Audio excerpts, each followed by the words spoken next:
Hostia. Mierda, se me ha olvidado.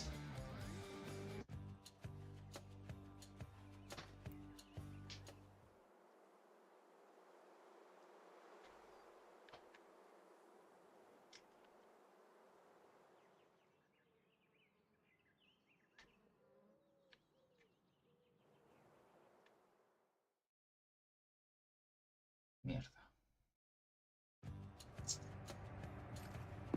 Ahora vengo, bueno. Voy a hacer eso, tío, porque si no me voy a sentir mal.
Si te da, hijo de puta. Puto bot de mierda.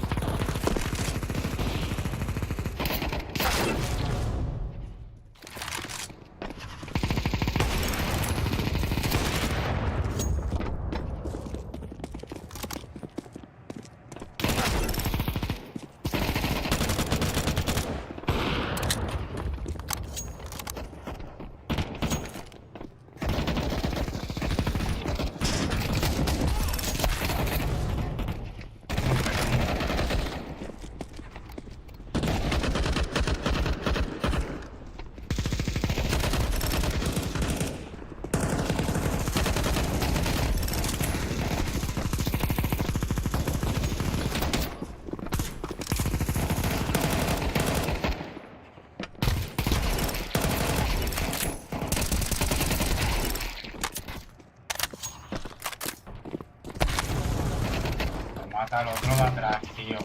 O sea, mi puto equipo, ¿qué mierda hace, colega?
quedando atrás del todo, tío.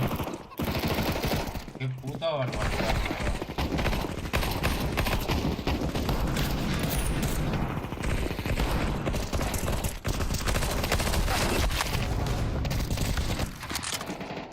Vaya equipo que me ha pegado.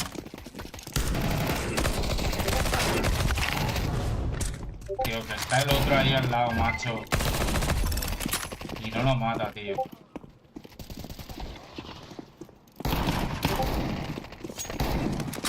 No, loco. Es que no salen, tío. Si es que si no salen...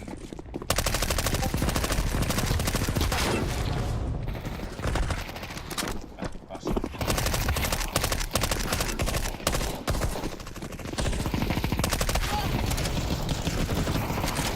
Ahí está. ¿Qué de coletas es tú? No.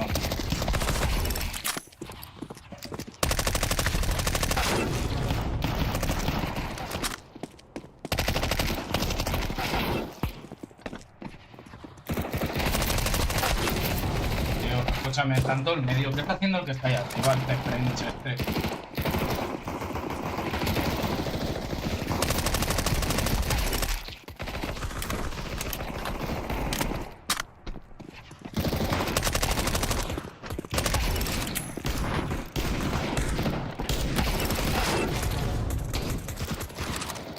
Pues sí.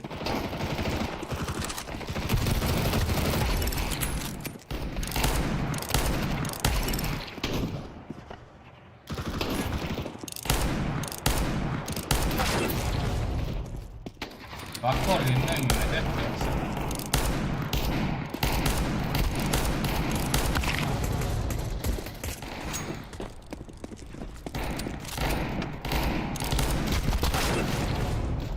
Oye, lo de que no me mire nadie...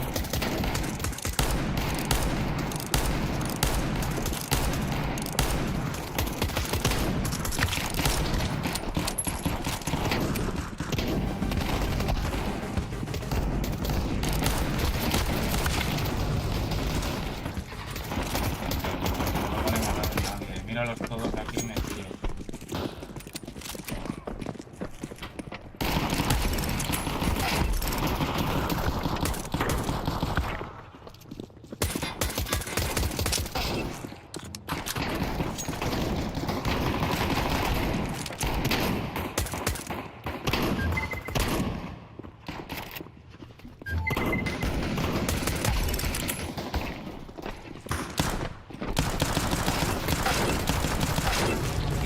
Me sales.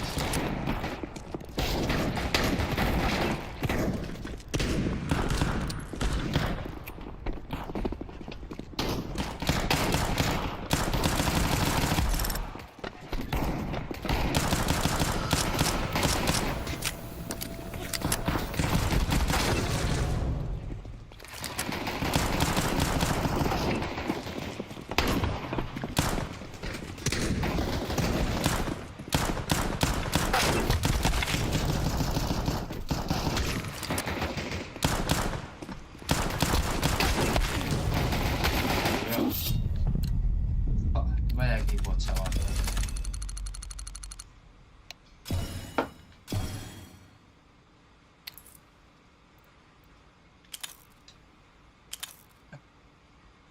Me da cuenta buena, sí señor.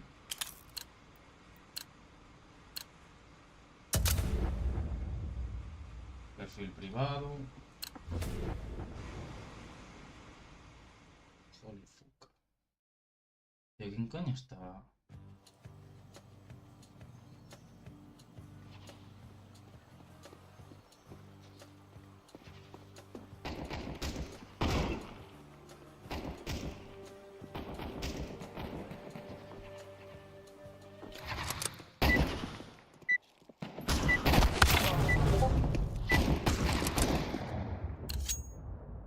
Alan ese lo tengo que pintar la cara por mis santos cojones. Tú a mí no me vas a jugar así.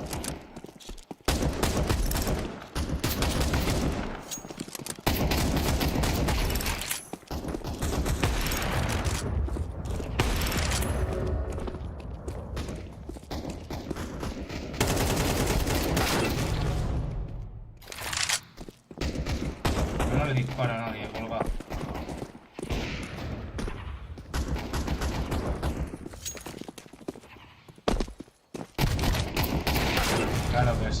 Están todos mirándome ahí.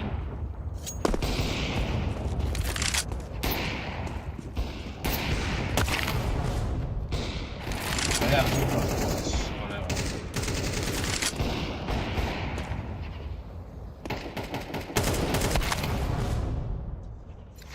Ahora sí juegas bien, ¿no? Soplapollas.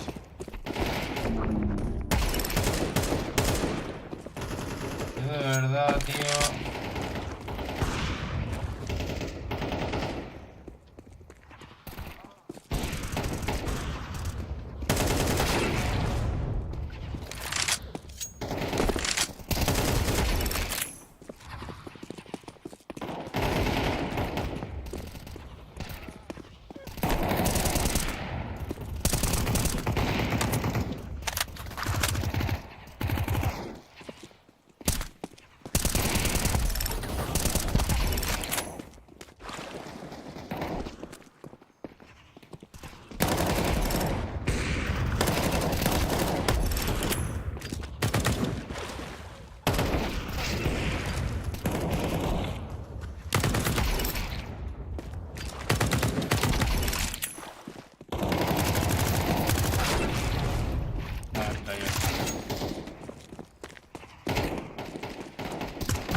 Se vive ahí, ¿sabes que vengo por ahí?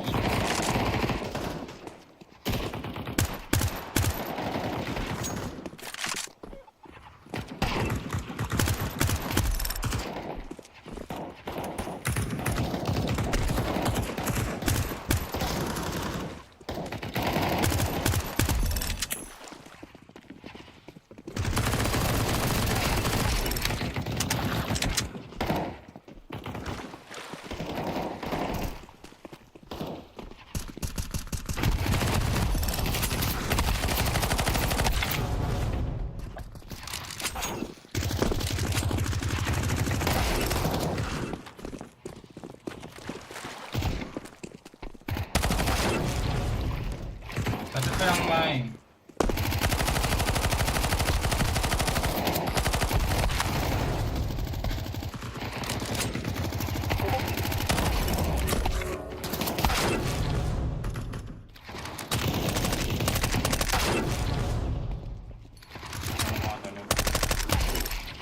No lo mato, loco.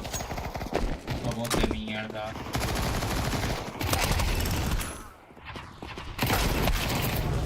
Otro bot igual.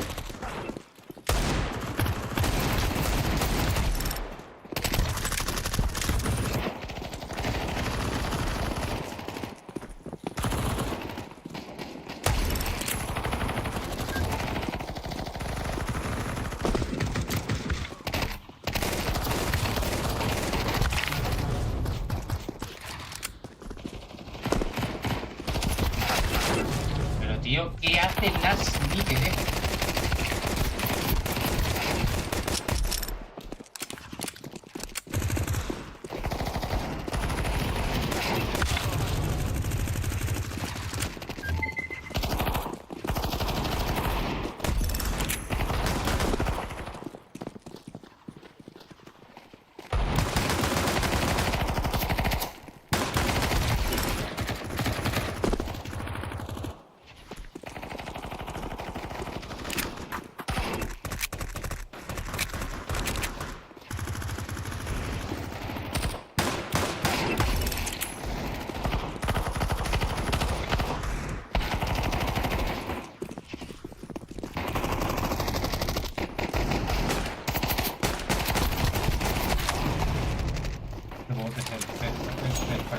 Tío, me cago en su puta madre.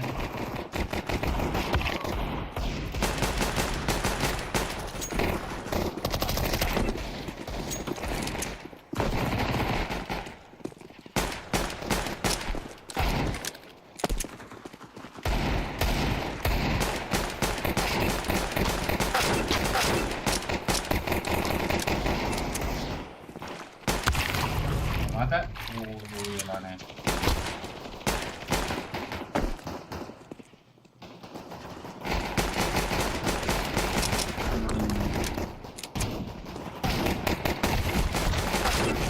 Tío, escúchame.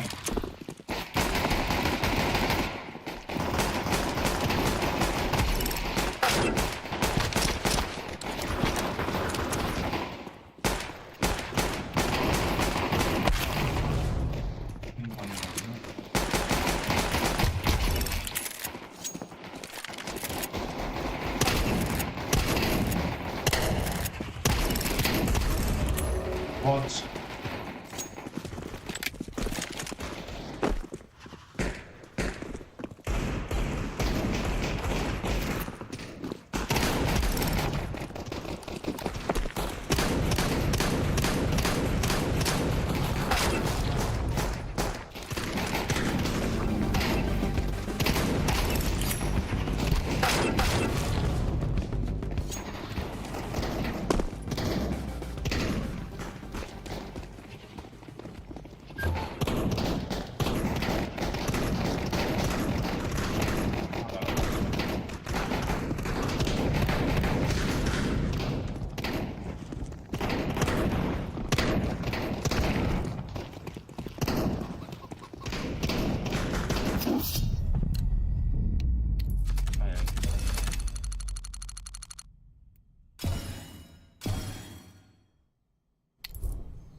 So fucking easy. Me piquean este y este.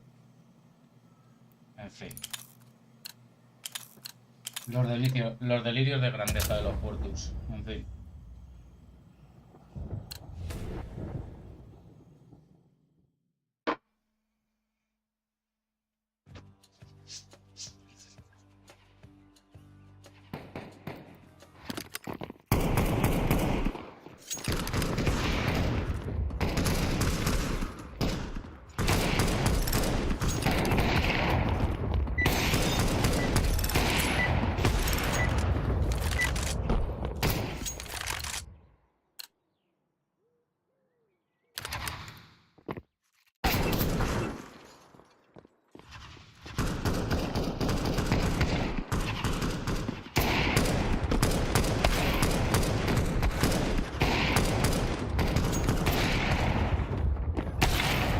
Claro que sí, coño.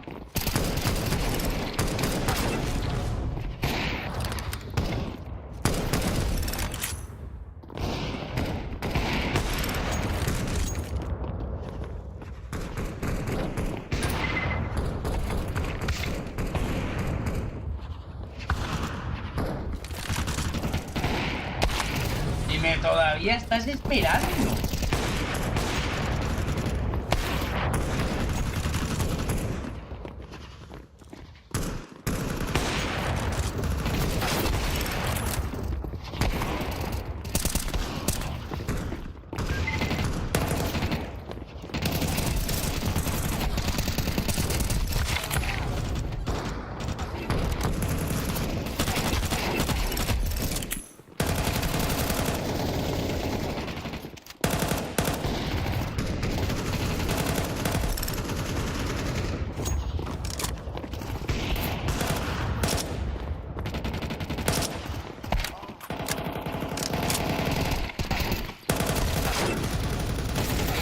Va la peña corriendo, tío.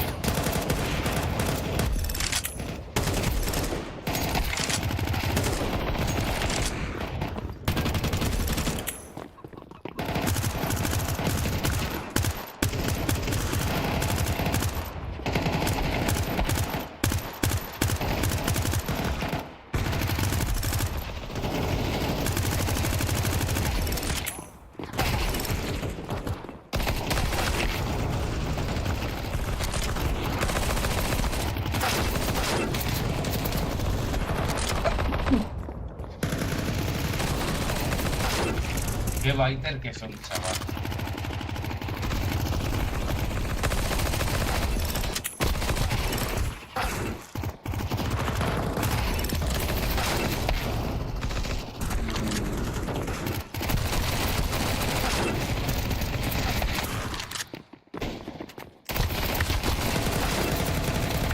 Está el otro cubriéndole.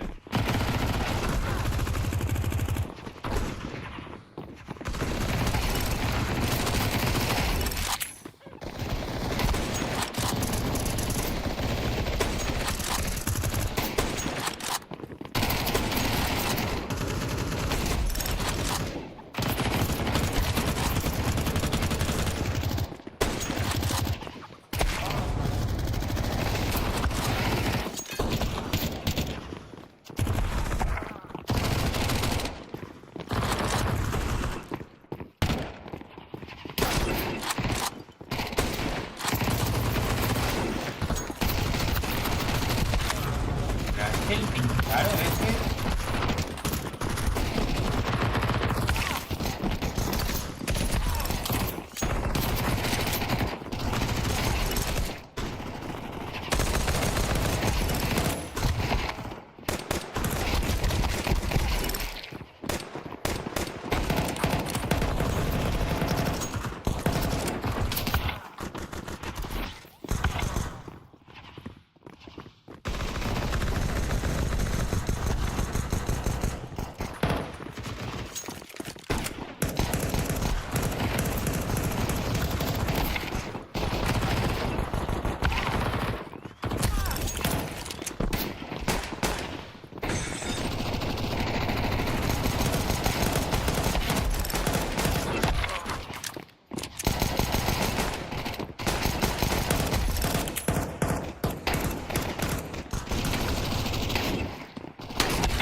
¿Cómo?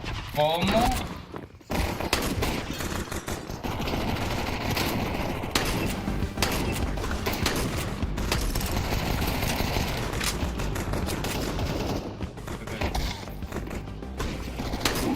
¿Pero qué haces? ¿Pero qué haces? Madre mía, chaval.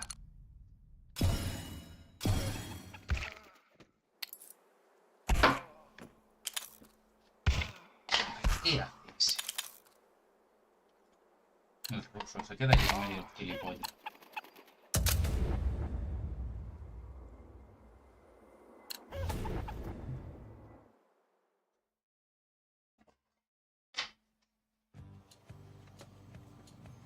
El vuela, no sé por qué.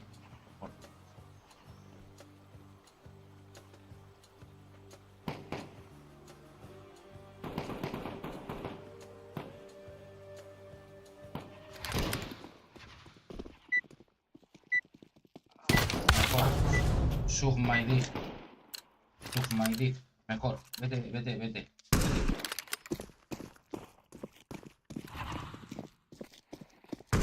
Como se vuelva a meter el vuela ese, me piro.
Muy bien.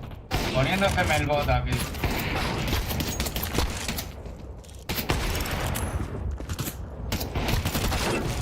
Claro que sí.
tolerara se piensa que soy tonto.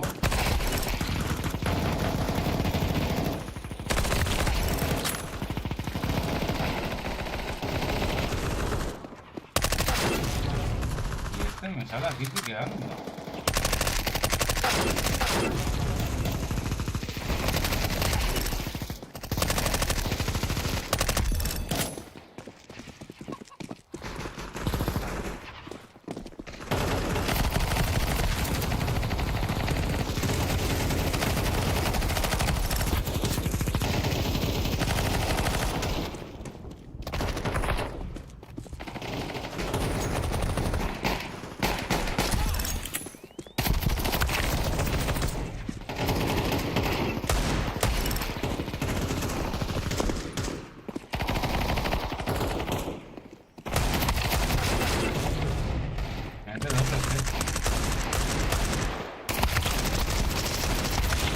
Míralo, pero es que dispara sin apuntar.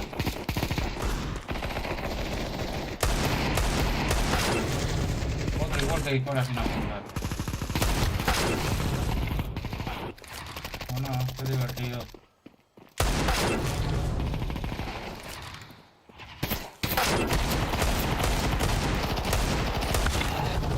De verdad, el spawn este, ¿qué pasa, tío? Contigo.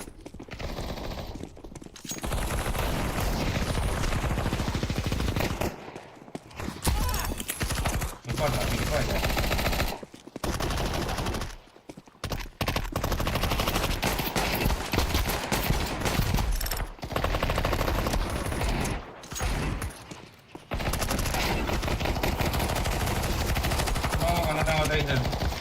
No tengo energía en el taser.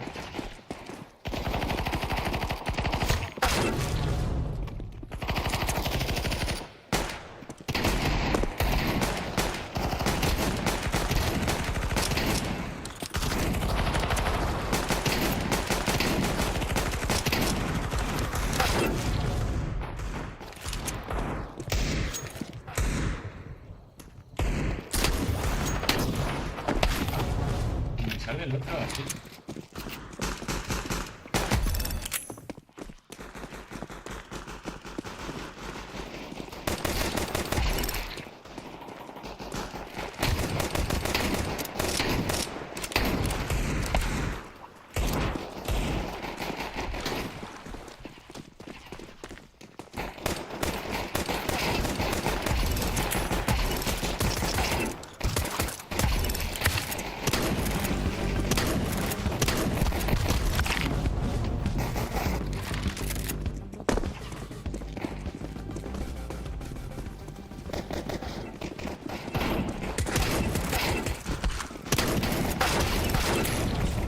Hazlo.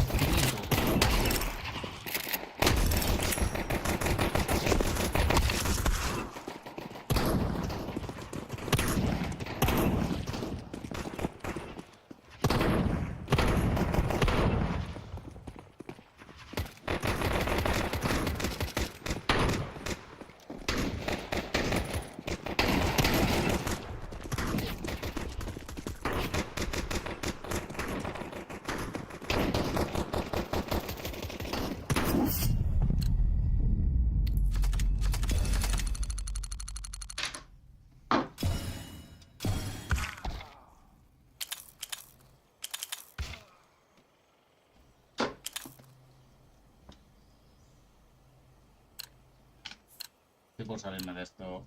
Pero no sé por qué me da que...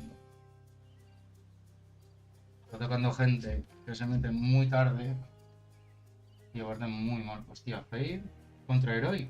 Hostia, este me lo veo, Este no lo vemos. Este no lo vemos, qué coño. Same exact round start for Heroic. This time though, these players in middle are a little less quiet about it, right? You got the F-bomb locked in, you heard Linus actually asking for that in the freeze time. Simple and Fade. So that's going to enable them to take cat control that much earlier in the round. This time it's telegraphed though. Pues este pavo lo habían baneado del competitivo. He's burning alive.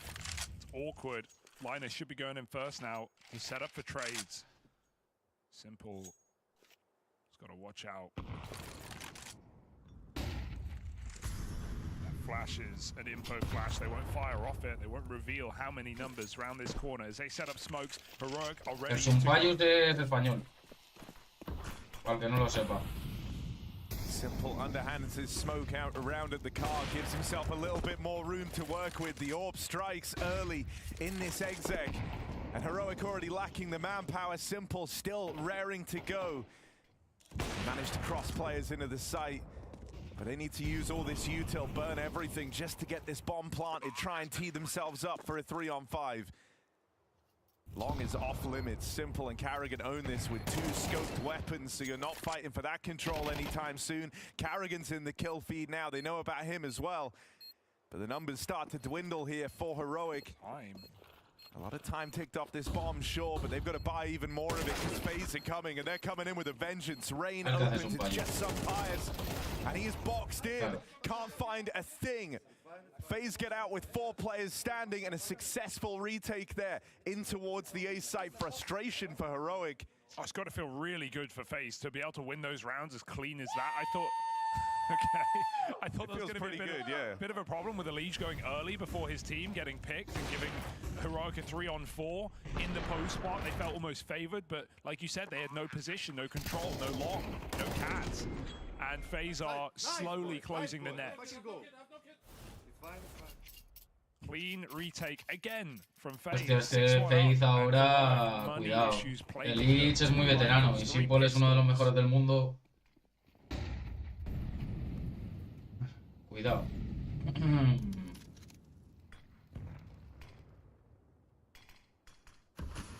B-Pop just feels like one of your only options in a round like this, and they've been getting allowed to take the A site, but not allowed to hold it.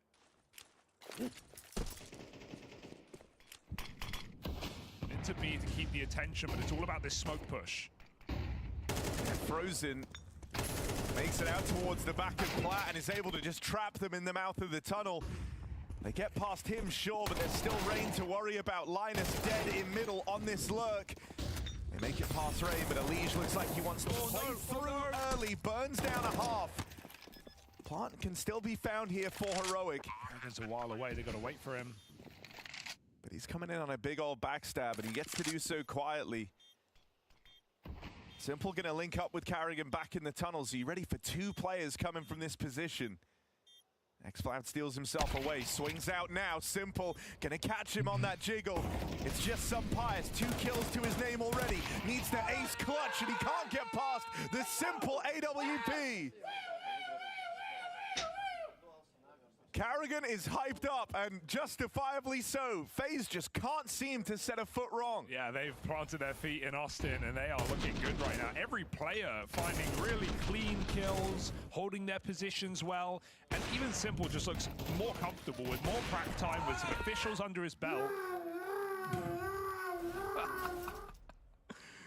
Sleep paralysis demon of Youngstar tonight.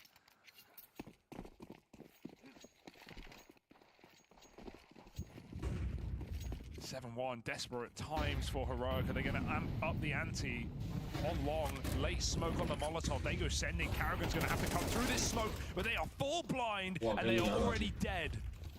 Simple as that. With a flash and 2 players and a smoke spam to boot. You just can't get in this game. They're so back. Call it now. It's the first time in a while, you know, like you're watching one of the FaZe games and it's really hitting like one, right? They're getting away with strokes of genius and strokes of luck. Some pious in the kill feed. Gonna try and get out in towards this B side. An awkward accidental jump for Youngstar, and some pious dead. Hey guys, you know what this round is called? Anti-long pop. What did you guys do? Long pop. Come on. Step up again. I really need to talk to them, so take a time out, I think, though. Oh my god. Oh, how can you not got a laugh out of the whole squad too. Like not even they can believe. Taking them to school. Oh, the jump. You have to laugh that off. least Tanir's in good spirit. Oh, they're so back. Wow. My biggest regret was putting FaZe not 3-0. Yeah, feeling that. 8-1 right now. Dink online, it's not the nade, not the nade. He'll be fine. But Heroic, nothing's coming for free right now. Nothing is guaranteed except Tanir out long, looking for something. It's about time. Tanir double up, and as quick as you like it, we're into a 2v2. Oh, but dude, Carrigan. I mean, look, he's been screaming at them all game long. 2 kills to his name in this round, 2 potentially round-defining ones at that. He's kept things even, and he's even looking for more. Carrigan plays through this smoke on the long side, and as some Pius moves in to plant this bomb, he's anything but safe. Can xCloud provide the cover? No, he can't. Carrigan goes from calling the shots to being the one taking them. It's just xCloud here. 1 versus 2, and he's been spotted. That is maddening. He gets up on his feet. xCloud with a stellar 1v2 clutch. Lizard brain right there. Didn't even have time to react. He flicks them both. Hostia, lo poco que lleva ese, eso es lo que tengo yo. Mira calladito, mira. And that is a slice of reality for FaZe, who played everything otherwise well. Yeah, look, he broke his headphones. It's getting up too quick. That was unbelievable, like. Nice. Quick fix. That was wild. Great Like, you weren't ready for that. He pieced together so quickly what was about to happen. The stand up, delete the long player, flick back. Both of them had to be instant headshots. He was 1 shot from death himself the entire time. Dude, yeah. Okay, Heroic. No sé quién me invitó. Gotta channel that. Gotta use that right now. Are they gonna go for the full B rush after winning a gun round? Try and catch FaZe sleeping, perhaps. There's no one in the B bomb site right now. Rain's watching from across. But smokes are being lined up. He's about to be locked out. Are we looking at a 5v5B retake? Not every day you see this, and it won't be. 5v4, 5v3. Rain cuts him down. I mean, that just helped FaZe Clan out so much, right? They were set up to play retake B. Rain has thinned the herd before it's even gotten to that point. And that might force a bit of aggression out of Heroic. Desperate times calling for desperate measures. xCloud falls in the window. And it's just Tanir and some Pius, 2 versus 5. FaZe are closing this net around the B site right now. Flashes in, some Pius dead. Tanir 1v5, and they've got him in a box. That is a crisp, clean retake. And a quick return to form from FaZe Clan after getting 1v2'd in the round prior. Yeah, an experienced play for Rain, right? He sees he plays outside the B bomb site, sees the smokes coming in, and what do Heroic do? They push before the smokes are bloom. He gets 2 kills for free while they're crossing. They're not even ready for fights from that position. Heroic don't wait for their util to bloom. And FaZe take another flawless round. Couple of moments in this game for Heroic, but every round they lose just feels dominant. 3rd timeout. Hostia, verdad que el crack ya se ha pirado. In the first half.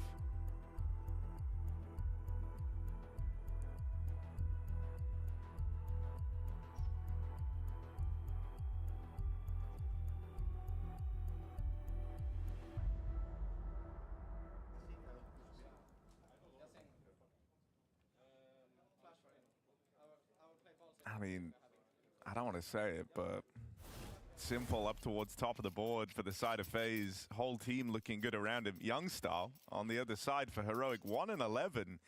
Hasn't really got going in this game. Simple started waging the mental warfare versus this team weeks ago.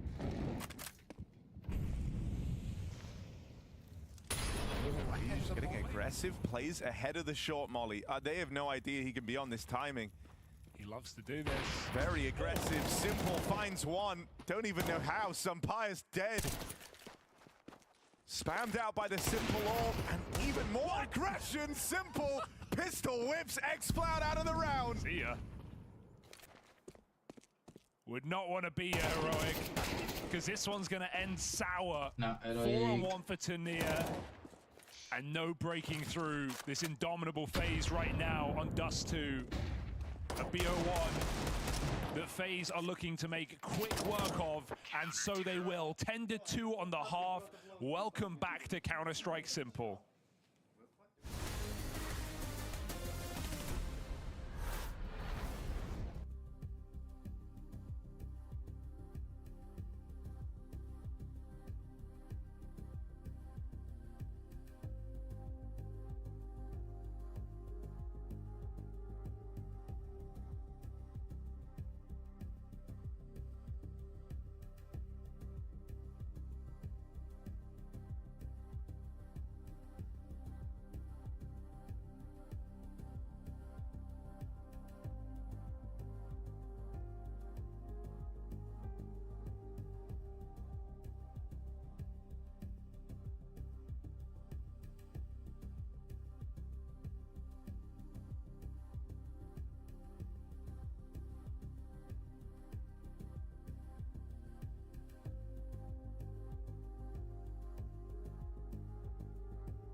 Lo que Heroic va a perder.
One of the best to ever do it once said, behind every joke is a grain of truth, and that joke was that with Rain in the squad, they would beat up on these bots. That was simple.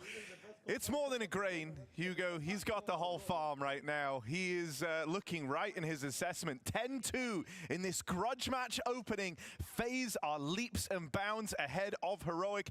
Same squad that just went 3-0 through stage 1, now getting bullied in their debut match at stage 2. Yeah, it's great to watch FaZe play this way, to be able to reactivate in a major. We'll have to see if this can keep up, not just in the second half, but the rest of the stage as well. It's certainly a good sign for a debut.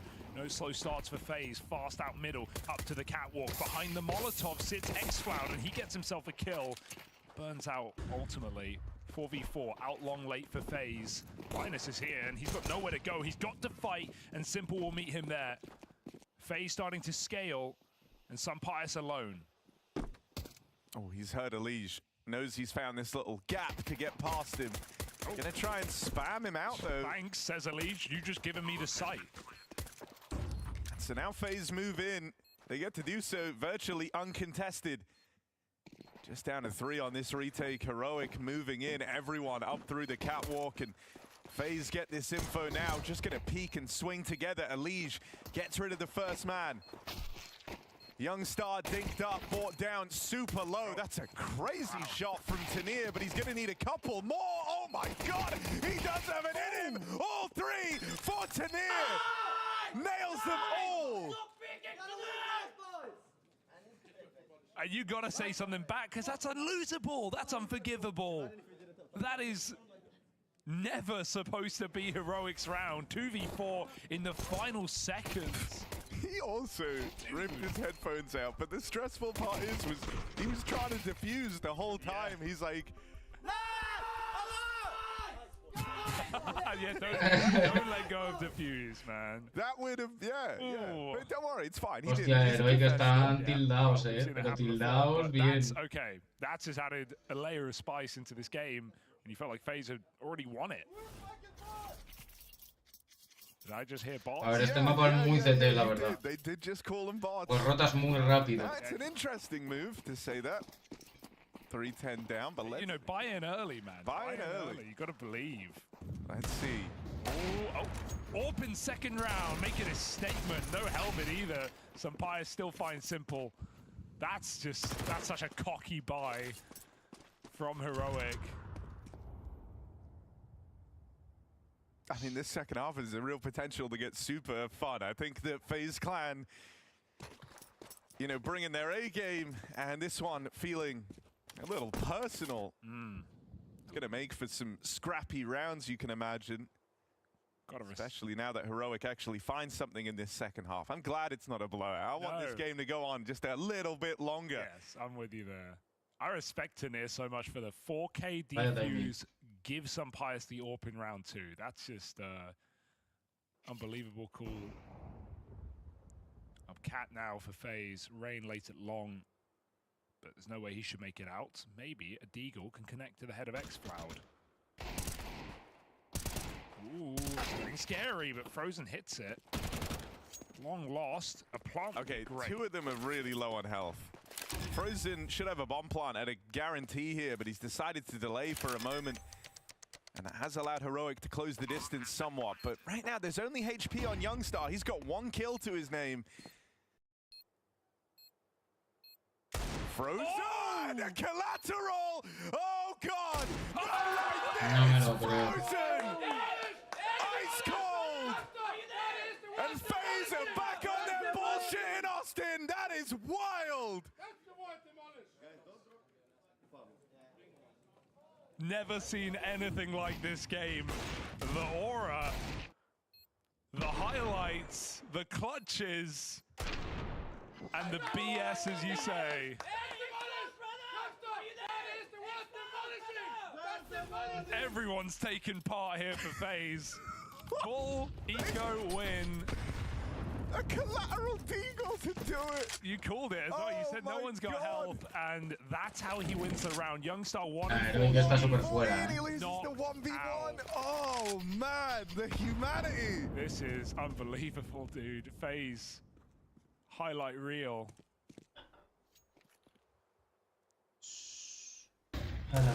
And you've given the second round AWP over. Yeah, to make matters worse. Rolling back the years with that one. Simple wants to go in stat pad. Frozen wanted to impress Simple. He's done that now. That clutch just put FaZe back to their winning ways, put Frozen firmly in first place. And he's even here to get the trade for Simple over on long, keeping this round safe as he does so. And Heroic, no matter what they want to do, no matter what they want to say, this game might just die on the second round of the half. Unless you have a highlight to rival that of Frozen. There's no getting out of here alive. X-Cloud even getting shot at through the box, hits his headshot. They're coming up long. Maybe there's a chance, but Rain splits him from short side, and FaZe just sweep it under the fridge.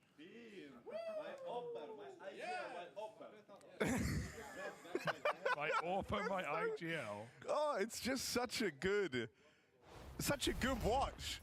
And that always used to be the case with FaZe, right? At bare minimum, they were the most entertaining team.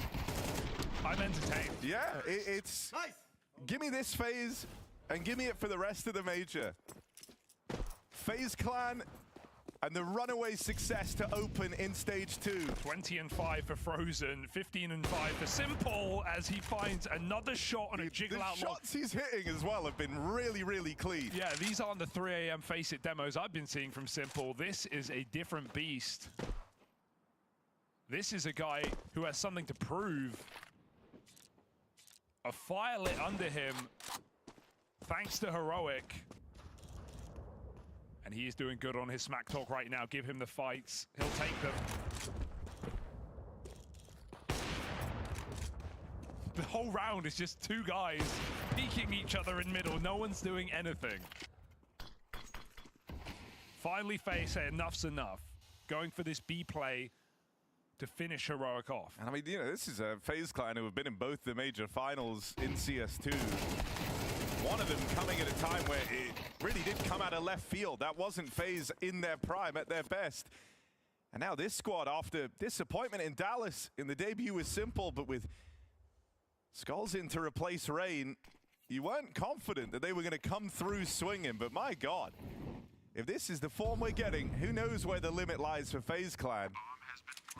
Some Pius, I think he knows this one's over, but AK picked up. He's going to embark on the 1v3 out towards the tunnels. Well, he had Simple his 17th kill of the game. He's scoped up on this line, and the AWP nails the shot. FaZe Clan run away with the victory, and they let Heroic know about it. Yeah, Heroic may work hard, but FaZe Clan play harder, and they talk trash every step of the way. A dominant victory for FaZe as they debut in Austin. 13-3 is a sign of what's to come for the rest of this week. Yeah, the aura undeniable. And for Heroic, a beating they won't soon forget. Smiles all round at the end of this one. Young Star first on the dap-ups. He was the guy getting bullied. He was the one at the kind of center of this this bots beef between FaZe and Heroic. And boy, did they make him look like one. Yeah, a clash of royalty between Simple and Youngstar, and Simple's definitely the king after that one. A very reassuring look, not just from him as an individual, but FaZe across the board. Vibes, fantastic. Frozen in high spirits, playing excellent, and some clutches in there just to remind you exactly the type of FaZe that we've got on our screens. Man, I am excited for this week. I'm excited for the rest of the day, and FaZe adding aura to Counter-Strike once again. An incredible start here for FaZe and for Karrigan, and woo, woo, woo, woo. Yeah, woo. The whole time we started this from the beginning again. You seem more energetic and louder than normal, mate. Yeah, normally the tension's not high in first match for me of a tournament, but when I saw Heroic, I had to look through some interviews and look through some statistics. I'm like, okay, these guys really want to beat us. Yeah. Normally people don't talk to me after a game. I'm fine with shouting between games, but last time Exploit was shouting at me after game, so I was like, all right, now we have only one stand-in, so that's kind of embarrassment losing to a stand-in. And for you guys, I've got to ask, do you feel like you were gifted something here with the Dust 2 coming in? Because I didn't think they were going to give you that. No, for some reason I think they feed our newbies. I mean, I don't want to talk too much about map pool, right? This is the first time player official with Simple on Dust 2. And he did a great job, and I think at least controlling the CD side really good. And we're reading them what was expected in some few rounds. So overall, I think this is a great start to the tournament. It definitely was a great start to the tournament. How good are you feeling coming into this stage of the major, though, and just off the back of that boot camp? How much of a different phase should we expect right now? I think it's hard to say, right? This is a good start to the tournament. The first day of a major is really important. We have a long stage ahead of us, and then hopefully a stage 3 as well, right? But all, I think we sacrifice a lot doing the boot camp, being here for like 12 days. Rain just had his kid and he's away for 12 days right off the bat, right? So we're all here to do what we can, and often at the last 3 majors, we've always been counted out. So I'm just happy people count us out again. Well, I don't think they'll do it after this one. A great start here for FaZe. Yeah, a lovely start here from FaZe, and obviously a nice build-up on this little tweet as Simple stepped in as the stand-in. All-in move from Karrigan. We are going for the trophy at the major, even if Sasha's only a stand-in. I know we can win. I mean, after that display, it's kind of hard to mess with it. They did just beat the 3-0 from stage 1, and they did it without breaking a single sweat. That was pure dominance all the way through. You could point to every single player on FaZe. They had a moment, and if they didn't really have a moment, they were yelling across the room and creating a moment. I was going to say, the nice thing is they had a united enemy on the other side that everyone really wanted to be. Everyone on the team took that personally. You fire up a FaZe clan like this, and this is what you're going to get. But if that's the attitude and the energy they're going to have in all their games throughout this stage, I mean, I struggle to think of who's going to beat them. Simple, you're supposed to be rusty, bro. Take your time. These are face-it numbers, man. This is pug numbers. This is not supposed to be what you get in a major. Yeah, he came in sharp, he came in crispy, and well, I know you already said he's back, but Jason, La P2000, tío, la P2000 que me parece una basuraza tremenda. I need a bigger sample size. I need a bigger sample size. He's back, Jason. He's back. You've never heard me say the word sample size in my life. Yeah, I mean, I don't know. Let's see how this continues to go on, but certainly in this game, highly motivated across the board. And look, whatever I think of whether Simple is going to make it back full time or not, the game is better when he's playing like this. The game is better when he's creating energy like this in these matches, and he's going in interviews and saying, we're going to beat these bots. Like, it's better with him at this level. Qué fuerte, tío. The thing is, A ver cuál es el siguiente partido después. How much of it's going to be down to the motivation within this match or the motivation for the major? That's what I want to look at. If everybody just keeps making enemies. Luego seguiremos mirándolo.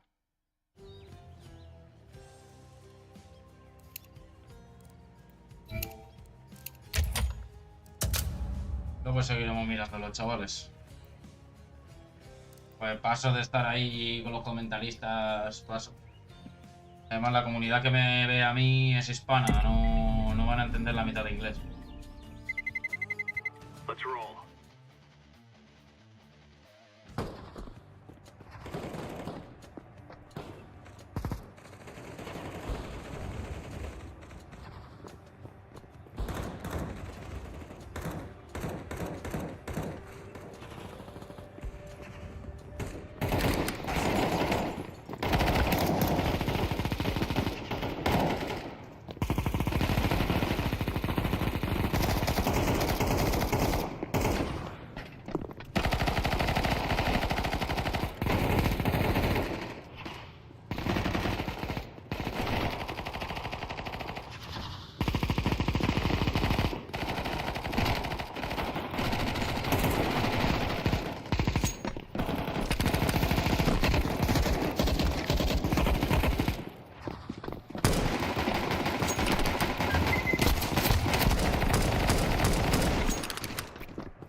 Que estoy muy...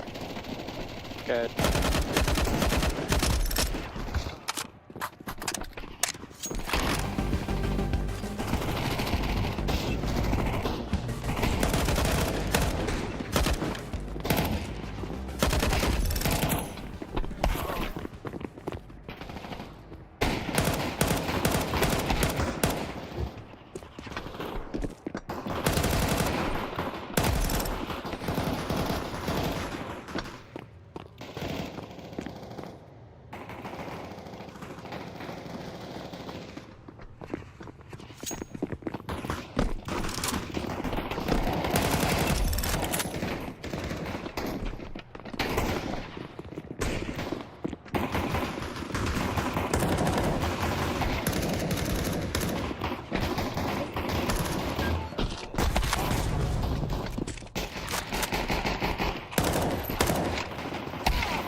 fondito como puta rata.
Tanto figlio da puta.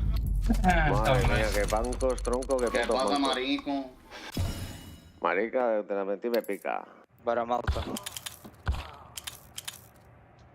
¡Oh! Otario.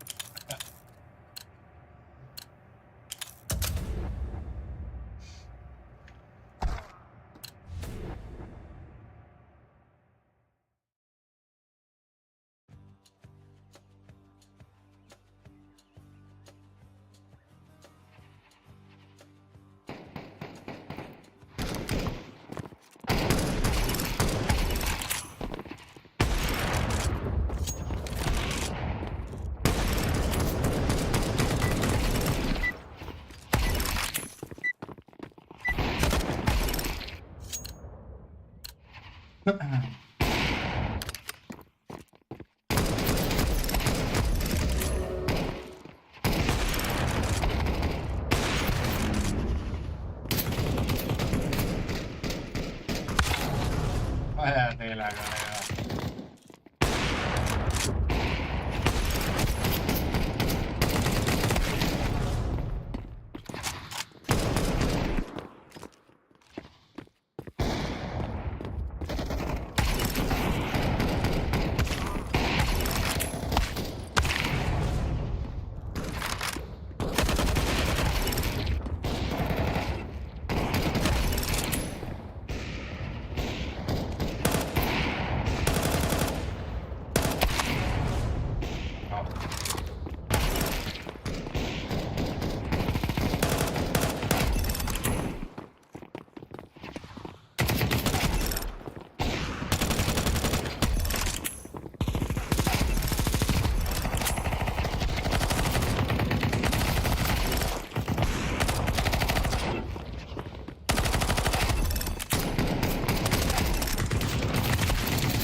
el puto payaso de la gran puta.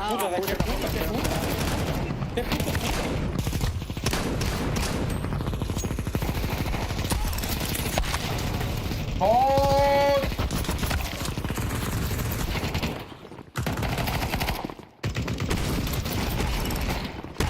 Que nada más que son payasos, no deben hacer otra cosa.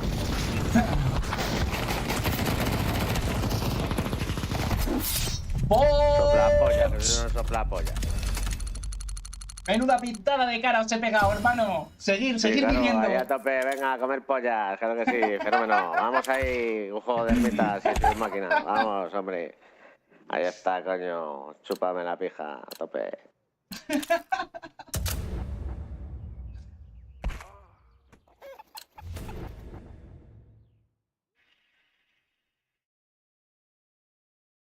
Voy a echarle agua al bicho este, chavales. A ver, bueno, que de hecho... Quiero mirar a ver... Esa... ¿He cerrado lo de Steam TV? Sí, lo he cerrado, mierda. ¿Quién juega ahora? ¿Quién juega ahora, chavales?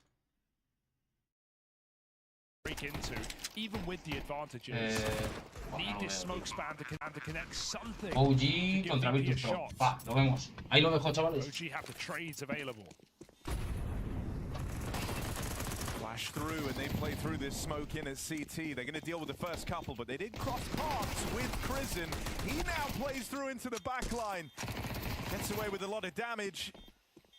Fiku in this clutch. Spam will connect, but he can't get them off that bomb. And so VP, a successful retake here for that conversion in the second round. Damn, VP. You got Flammus getting up on his feet now.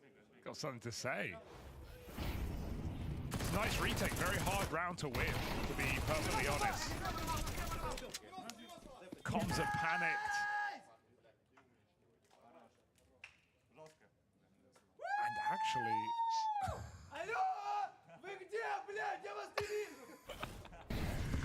And they buy again.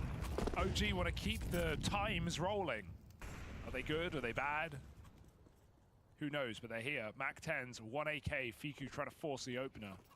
Oh, he's that smoke. Stalled out. It's going to be a bit of this.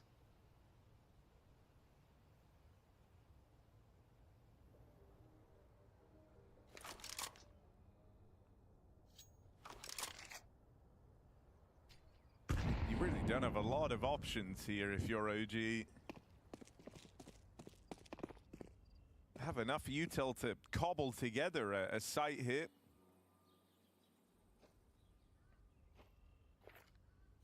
There's a few things that could make you nervous in this round. They've got to do a bit more to try and get some of this util out of VP.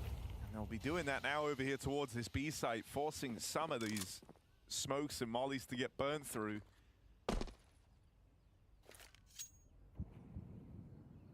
Looking like it's going to end up in this A plate.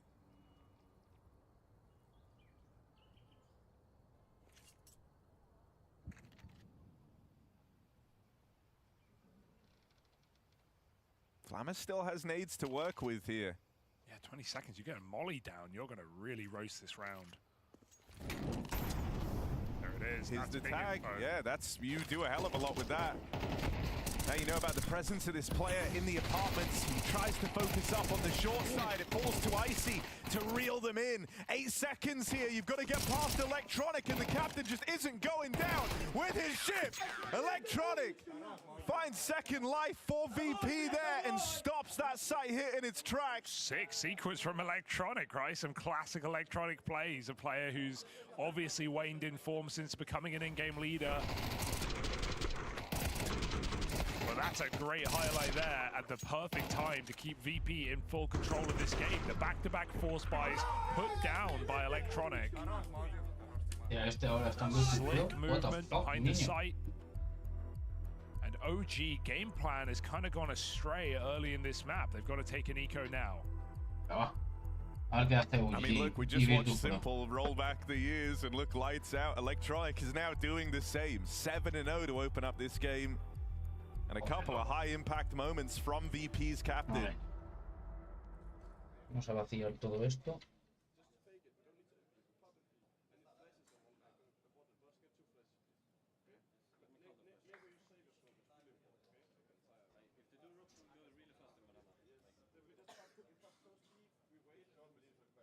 I mean, that's always been kind of one of the back burner comments around this VP squad is, you know, you kind of knew what Electronic was capable of in former squads. Thinking back mainly, you think about Electronic and just how good he was to his time on that Navi squad.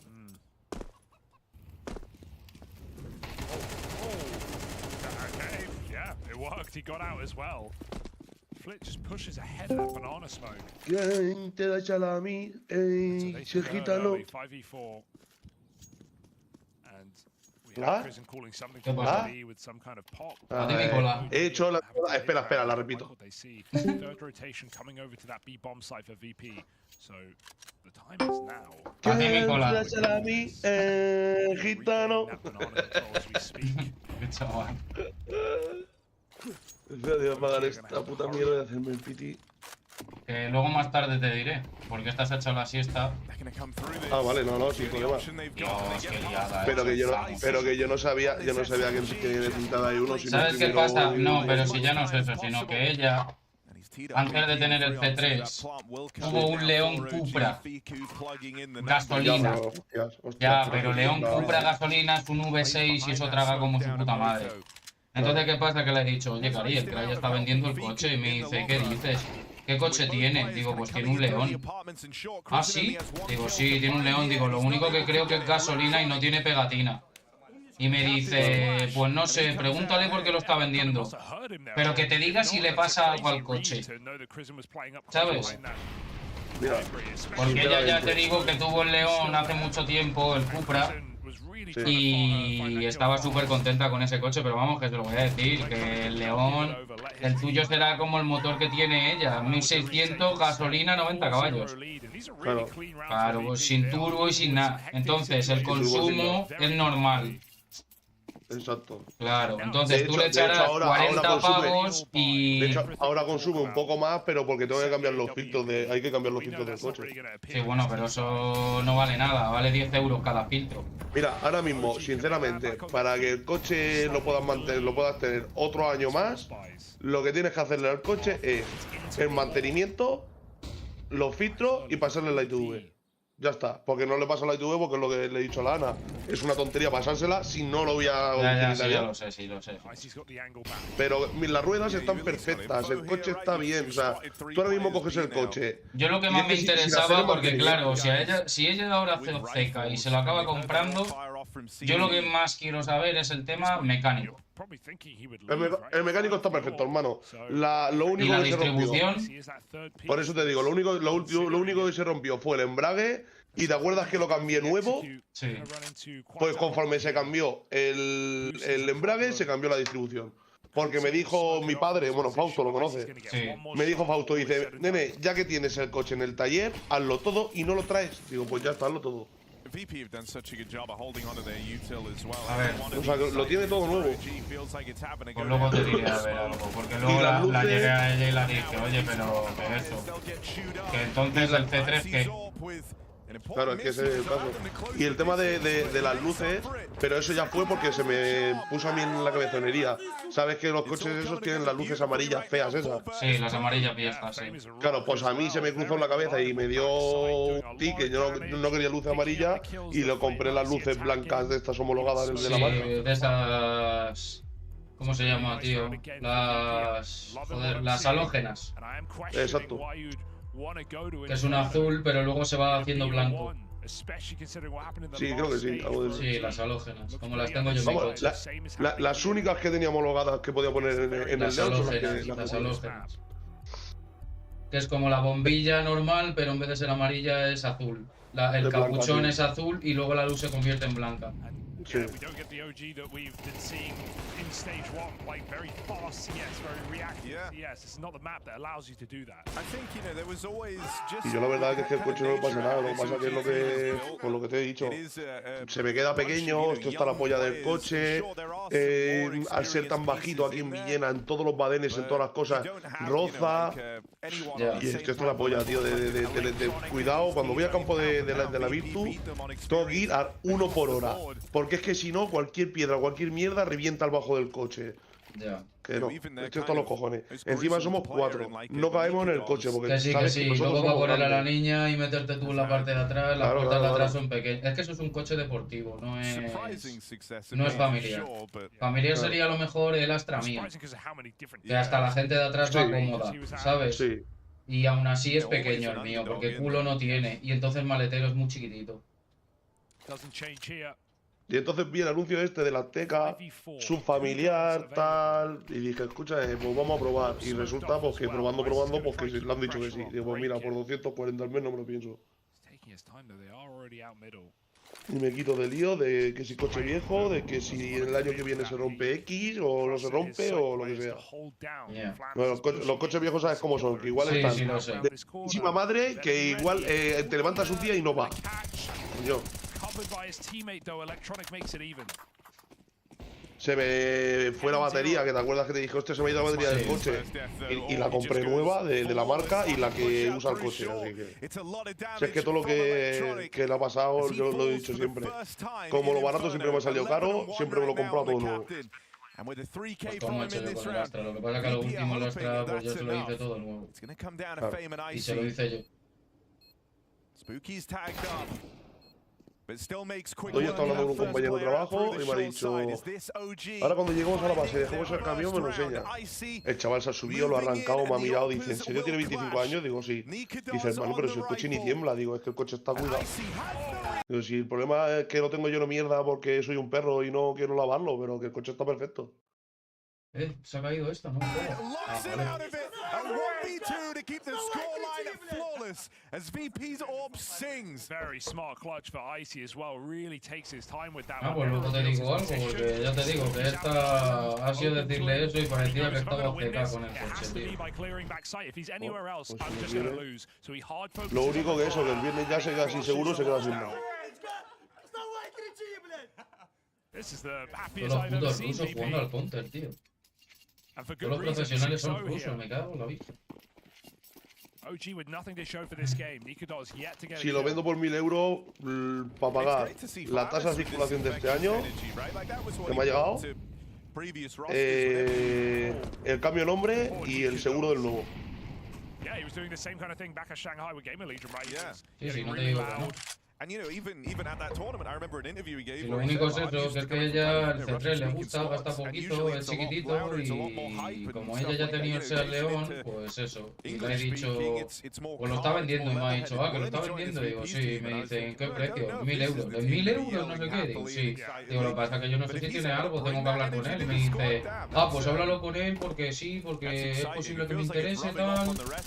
Entonces, pues, yo qué sé. A ver, yo tenía pensado hacerle una serie de cosas al C3 que al final no... Pues a ver, si compra el otro coche, pues la cogeré y la diré, oye, mételo al taller y si hay que hacerle X cosas, pues se le hace. Lo único malo es eso, que no tiene pegatina. Pero vamos, que... Llevamos ya unos meses pensando en coger y pirarnos de aquí del centro porque es que es infumable el vivir aquí. O sea, un piso como el nuestro, 950 pavos, ¿sabes? O sea, y yo entiendo que la propietaria lo quiera vender, el piso, ¿sabes? Porque querrá que nos vayamos, porque está viendo que el alquiler está subiendo. Está subiendo y quiere subir. Claro, y quiere subir con eso, claro. Cada mes que estamos aquí está perdiendo. Bueno, perdiendo, a ver, no es que esté perdiendo, pero que puede ganar más. Claro, claro, ¿sabes? claro. A ver, que si a ti te dan la opción de ganar 100 pavos más, hombre, que si vas a ganar 100 pavos más. ¿Qué le pasó a la casera de mi casa? Yo tenía la casa alquilada por 300 pavos. Y subió los alquileres en 500, 600 y de golpe y porrazo me dice, no, es que quiero venderla, tenéis que ir. Lo que pasa es que le salió bien porque al final me la compré, pero Que me Ya, quería pero tirar que por si a eso. mí esta casa hubiera estado en buen precio, pues igual hubiera luchado, por, ¿sabes? Pero que no, que tienes pisos como este en 170.000 euros y ella quería 239.000. ¿Sabes? Me compró 5 casas en Alicante. De 5 casas con 239.000 te compras 2 chalés, un campo y un piso. Hombre, eso ya lo sé. Ahora te lo digo yo a ti. De todas maneras tengo que mirar lo de los boletos de la lotería, que lo mismo soy millonario y no lo sé. No, pues yo lo he mirado y no lo soy. No sé, tío, es una mierda, macho. O sea, esto es para pegar un pelotazo, tío, y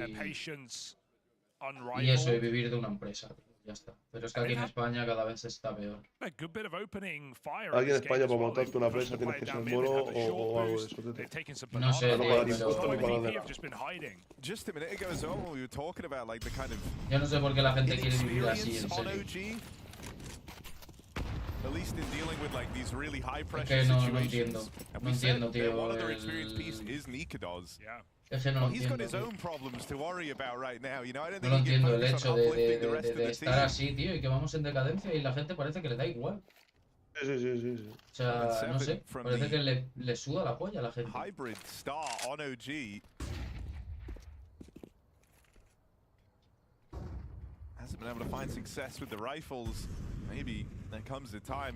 A la gente, no, que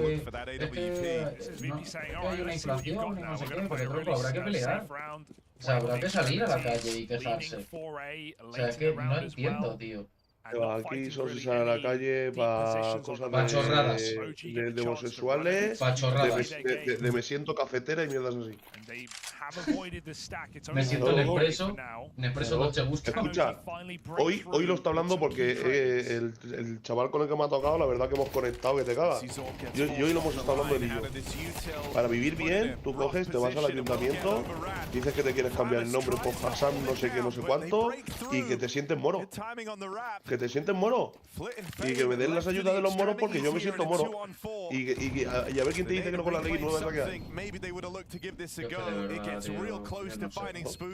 El puto Pedro Sánchez ha hecho con el país lo que le ha salido de los cojones. Y le ha dado igual. Very unlikely they win this round. Doesn't seem worth the risk. I'd like to see them get some exits here, though. Keep the pressure on the economy, right? Especially when you're 7-0 up. You know OG are always within touching distance of pistols, and so considering VP can buy no matter what happens, getting exits can make a difference. Spooky has to leave the site. That's a guaranteed kill, and the rest should be able to get away with it back in the pit. So better than nothing, but still OG on the board. It was about time. Yo que no entiendo, tío. No entiendo. Te dan ganas de salir corriendo, tío, del país. Es que no tiene sentido.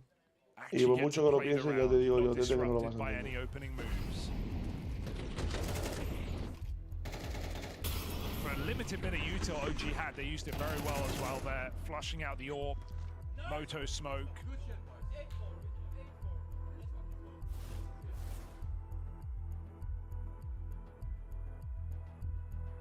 And they are out of timeouts after this one.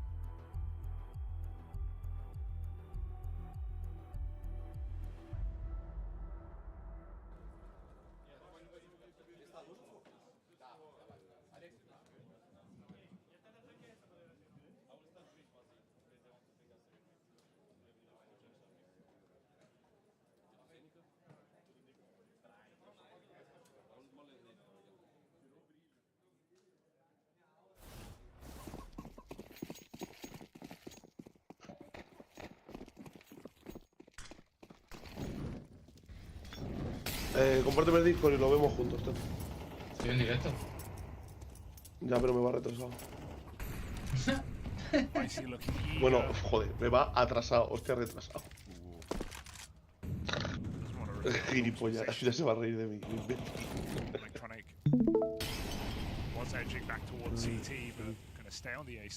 No, si va perdiendo OG. Yo creo que va a perder. Se está metiendo una bañada a Virtus Pro. A no ser que ahora pase lo de siempre, que se aparezca la Virgen y empiecen a meter rondas, pero qué va.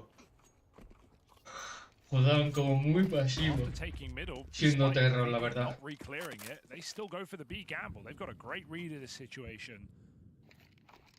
tell, perhaps. Electronic still floating, but he'll be very quick to assist with flashes on this B bomb site. Flits the early warning system. You will have to scrap for this, though. There's no ¿Por qué option. piquea así? Pero es que ¿Por qué ese piquean pixel ha así? hecho, Es que- ese pixel ha hecho 4 veces ya. Eventually best Es him, que but no entiendo, quite the tío. trade for Flit.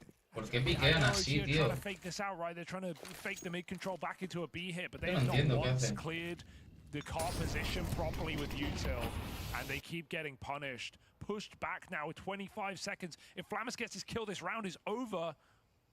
Buzz looking to find the anchor. Where is this player? Checks the wrong Madre side. mía, qué Flamus tonto que- drops in, looks for one Entras more perfecto, kill no to miras sweeten arriba, the tío. deal. Even with that frag, they're going to get the plant. And with a chance now. Plant found, but no blocking util here. Feels very claustrophobic for Krizen, who's able to reposition a little within the site. Ha dicho, venga, dropeame. Try and Y le ha take dicho, this no, no, early no, no, engagement, but déjate. Fiku beats him to it. That's a second Literal, player eh. spotted. This is info for OG. Vaya cagada, tú. Menuda pérdida Coming de through the tiempo han hecho ahí. apartments has an important role to play, but a player tucked in the pit down beneath him. He goes searching for Krizen in the site, and now Fiku doesn't know where Ha to visto los look. pies y el otro puntando hacia arriba se le ve el arma. Es VP. que hay que ser tonto. And another successful retake pulled off as they have to stop OG from battling their way No, back me into da que that OG round. VP's just know how to igual win que rounds Heroi, with tight se va margins pa'l there, pozo. 'cause it's so close. If Fame Que vaya drops tela, in and loco. gets killed, Fiku can hide, but he's baiting him. ¿Por He's qué running coño above him, piquean así, making no? steps, making Fiku look up. Meanwhile, Icy gets an elevated angle and finds that headshot. Really nice team play there from VP to get a late retake on. Y a mí lo que me ha sorprendido, tío, es que Simple está en el este, tío. Sí, está con Fate. Claro, pero no estaba baneado. Y supongo que sí. Because they find Tú vas a ver Flamus por for qué no. free, or after only one. Flamus had enough of playing late round. He Wow, goes yeah. early, forcing the kill onto Buzz and even getting out. All right, Nikos on this AWP. Claro, Tries es to que, leave him claro, mark es que Vaqueros early hace un nuevo with some objetivo. all-in aggression up through Banana. There's been success found all Está across seguro the de que map lo right now pueden for OG. It's in this 3-on-2. They're going to try and slow it down. Sabe que está ahí, They don't loco. wanna Si se ha let this tirado get away uno, se ha ido from por el them. otro. But it Es que, might ¿qué end up hace? happening. Electronic snipes Fiku out of the apartments and now retakes this control over top mid. This is awkward for OG. They slowed down, they gave a moment of pause, hoping to regroup in this 3v2 to avoid this exact situation. As they go back in a Banana, there's aggression from Fame. He'll be able to confirm whether or not they're coming this way. And Fame swings in early, lights them both up. OG están VP justos. unmatched. And they're making risky plays as well. They're not afraid to throw themselves into fights in some of these rounds. The fact that Fame isn't even jiggling there, he's full committed. He's not playing info to play off Electronic. He goes for the Anda, que whole los otros round. también. But these rifles are Arroyo. hitting hard for Virtus Pro. Pensaba que había dicho Arrow. And this is starting to feel like a very disappointing game Digo, for hermano, ¿qué OG. pasa It's aquí? just kind of a failure to Hay uno que launch se llama on Arrow, que four es of these jugador players, profesional. right? Fiku's the Hostia, only one y el Sumpayos. kind of finding El kills Sumpayus with le han pintado la cara. Si el Sumpayus está con Heroi y le han metido un 13-2. Pero es que ¿quién coño se llama? Siendo español, Sumpayos. Hermano, no te piensas que eres gitano como Arroyo. And he's just been knocked out of this 9 round now. Si gana CT este, si mata el de CT igual. What can this give OG? Pero es que el de la VP ha corrido hacia el side. Yo hubiera corrido al Taking CT. right now, they start to consider alongside, and so Icy has the library. VP no sports corrupted. They don't force any plays. They sit back 5v3 in good setups. Nada, saben perfectamente pueden comer CT si están los dos ahí medio mirando. Claro. Their time wasted here. And in stage 1, it felt like whenever La you gente see para engañar OG loco es call como- in these kind of slowdowns in the mid-round, eventually teams would get curious. They would give them a dos, peek. ¿no? But VP are Uy. not that type of squad, especially Sí, not in a tres, 5v3 dos. like Sí, sí, sí, this. se la come, se la They come. know hazme all the caso. pressure's on OG to make the move. Si no sale y le mete They've Zetso. got faith in the setup here over towards A. And this crossfire between Graveyard and Sight on Sabe que Icy and estáis Co is olvidándole. going to be brutal to get past. You're so tunnel Y se vision ciega él that you mismo, es que never tonto. even think to check for Electronic. That's all. Ah, That's por a el full que está team regalando flash vacas. for Krizen as well. So even though Icy got caught a little bit out of position, there was no way they could get the kill. Awkward flash. But that was already felt like a unwinnable round for OG. Icy's playing great right now. Nailing his shots. Vaya carita que tienen los de OG. Going for opening gambits as well. Palo. 10-1. 10-1. This game is flying by. Tal vez luego irán haciendo los ajustes y demás, pero... Mucho ajuste que haga esto de moralizado. Okay, Pero ve. finally punished. Orbis is shot down middle as well. They're speeding up towards the B side. Esta sí que la... Sí, esta sí que la mete. Are you ready for another man here? Sí. Spooky jumps. Están entrando perfecto ahora. And OG Claro. might have caught the last train out of this T side.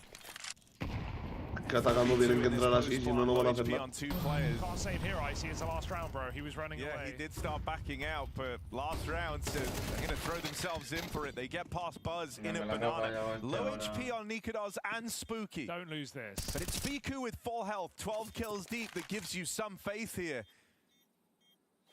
Good chunk of time ticked off this bomb already. Feeling too late for Virtus Pro to win this one out. They cross in, but this is desperate. Nothing being offered by OG. Defuse stuck, defuse denied. And OG pull up with 2 rounds on this T side. As to whether or not that's going to be enough to see them through the rest of Inferno, well, VP might have other ideas. Seguro que le está diciendo, ahora sí, tío, no sé qué. Después de 12 rondas, si no te das cuenta, macho. Madre mía, loco. ¿Qué? Pero que se piensa la gente aquí en Villena. Buenas tardes, alquilo una habitación. Vivimos una familia de 3 y alquilamos una habitación. 400 pavos una habitación en Villena. ¿Pero qué se piensa? Vaya tela, tío, la gente... Pues igual que aquí, lo mismo. Ya, pero allí en Madrid se puede llegar a entender. Pero aquí, en un pueblucho de mierda... No sé, tío. Vaya tela, la gente, tío. Y seguro que hay algunos más que lo acepta. Meterse con una familia que no conoce nada y pagar 400 euros al mes.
Well, for fans of VP, this is a great day right now. They are dominating this opening game. It's not even close. For OG, been a bit of a failure to launch for 4 of these individuals. Spooky finally finding some impact in that final round of the half.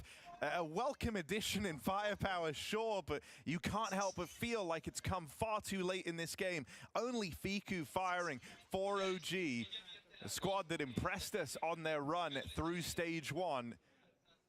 With a rough opening, dealt their way in this VP matchup for stage 2. Yeah, it again just does feel like the map for me is the big question mark of this game in a BO1. How OG ended up on Inferno's, a place they looked weak back in the previous stage when they had so much success on others. But this is what they came in today, ready to play, and VP have absolutely one-upped them in every conceivable metric. 10-2 on the half, playing solid CS. Electronic came in lights out to this game, 10-0, before he was finally felled. And Icy has also been a big piece of this CT side on the AWP. So can VP make this easy, or will they make a meal out of this second half?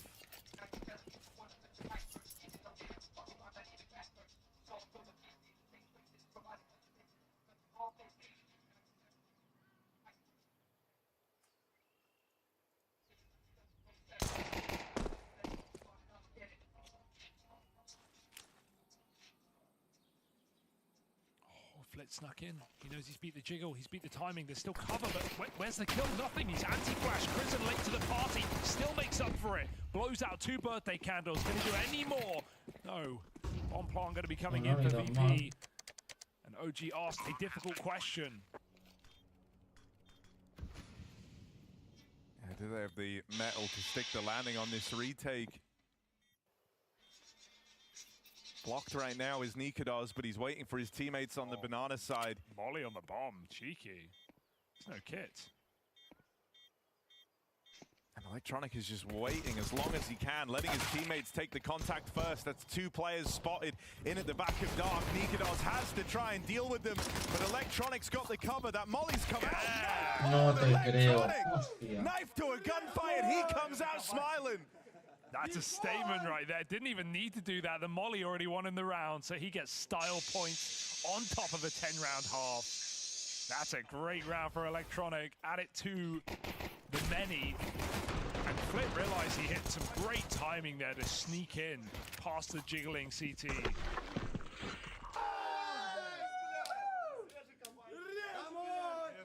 It's all just going well for VP right now. That's what I said coming into this game, right? As soon as you're ready to write VP off, they come through strong.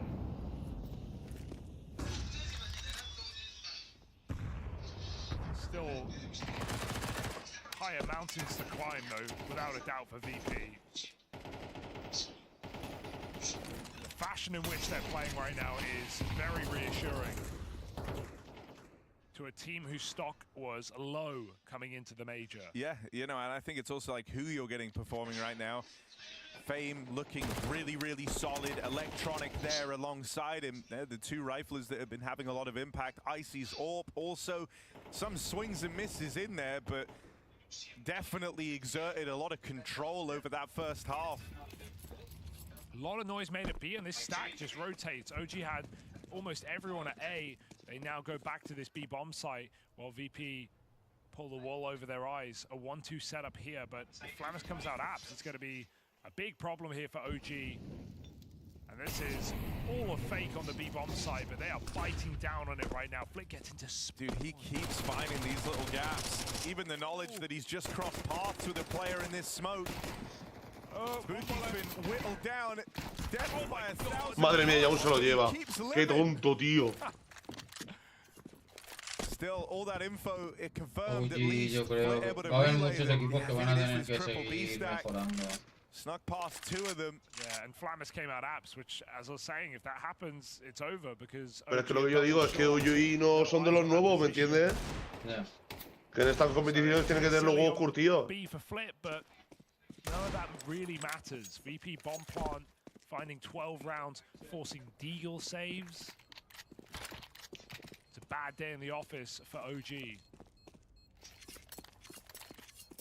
On the flip side, though, for a squad that Están guardando los tres y saben que están seems ahí. to Entonces. change on an event to an event, maybe even a day-by-day basis. This is a promising initial showing for Virtus Pro. Yeah, especially when in day one of a stage of a major like this, you get to play 2 BO1s, right? So if you win your first, you win it dominantly, you're feeling really good, you come in later and you do it again, boom, you've got 3 BO3s and you got to win 1. Even though we see a lot of teams do choke those 2-0 leads, it just puts you in such a potent position to make it to the next stage. And VP, so far, looking good for it. Almost a certainty that they will be taking this BO1.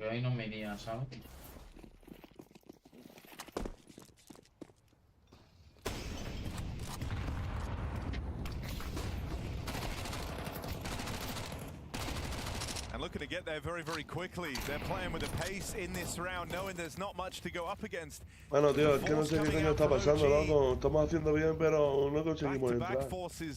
Hacemos lo mismo, sí, claro, loco. ¿Para qué vamos a cambiar? Si está saliendo bien. But one of many, so screw it, play a little looser. Flip farms in at the top of banana. Once again, he's got the info, guys. It's another B stack, and so VP just pick up the pace with an A hit now. Esa es la fama, es Bad Trip. One guy in the side sé cuál with a es. single kill to his name. Está muy guapa esa fama. Está muy guapa, sí. Closer in the halls. Pedro. And even though OG Déjame sacarla, por favor. Pedro, quiero mi fama. O te Te cago en tu puta madre. Smoke on the moto side. VP moving in. Molly's not going to stop them, I can say that much, or Smoke rather, they just jump into the pit. Buzz gets a second kill. Maybe he can squeeze something out here, tucked in on the site. VP await him, they know he feels the pressure. Bomb planted, and VP about to walk it over the line. Every reason to do so. Strong post plants, and now they know where the last man is. Spooky tapped out, and Virtus Pro not yet put to the test in stage 2. They open strong. It's no contest between them OG, and creo que va a ser un equipo que va a and that's after desaparecer. OG play through that first stage looking Como no damn empiecen a good. ganar They end algo. up on Inferno here, something you were questioning. And VP teach them a lesson they won't soon forget. That is a beating. Absolutely, very reassuring look from the individuals of Virtus Pro, and we don't really get to talk about the T side because it's over so quick, but OG, a different gear in this car. Maybe the box fell out on the day off, because that is not the OG we've been come to expect here at the Major, and I certainly hope they pick it up later on, because otherwise they'll sit within moments from elimination. VP with the win. An impressive start from Electronic and Virtus Pro in this one. This was otra carrerita y esperar al siguiente partido. Even getting some knife play in there as well. Espérate, con una carrera sí que entro. Con partida no, pero una carrerita sí que me he hecho, ¿ves? No, un par de carreritas y al siguiente partido. ¿Sabes quién juega al siguiente, tío? Ya que me he visto Heroic Fate y ahora OG contra Virtus. Eso sí que me lo he hecho. Competitivas no, me duele la cabeza y a los 11 curro, pero. Pero carreritas en momento sí. Así insulto un par de peñas y me quedo gustito. Nah, si me he metido antes en una carrera, les he ganado. Y he empezado a gritarles: ¡Bots! ¡Bots! Voy a empezar a practicar, ¿vale? Había uno que ha intentado mullarme y he sacado el taser en su cara y le he taserado. O sea que imagínate el nivel. Ah, bien. Y el tío o sea, yo corría para atrás. He sacado el taser y el tío seguía. Y aún cuando me ha visto con el taser, seguía corriendo para mí, ¿sabes?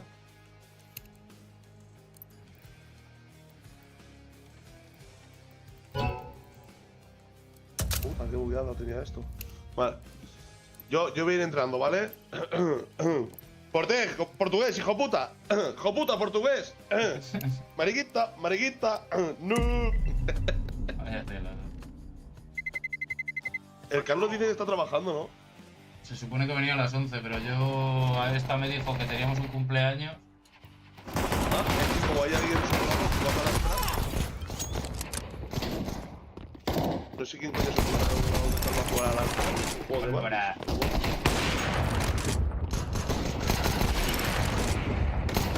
¡Sangre, sangre! ¡Pólvora! No, pero quítate de en medio, gilipollas.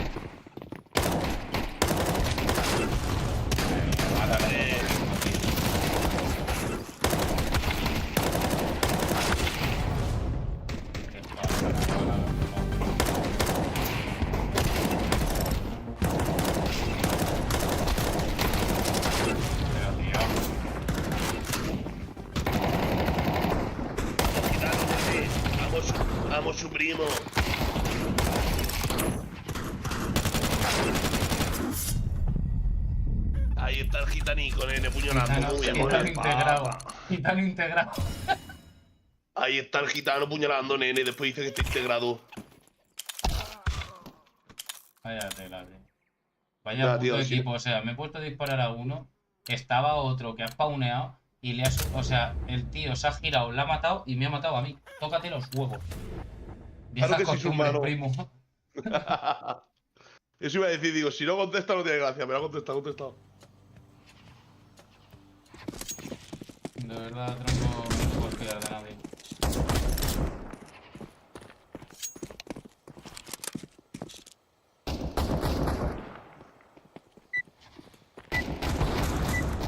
¡Pólvora!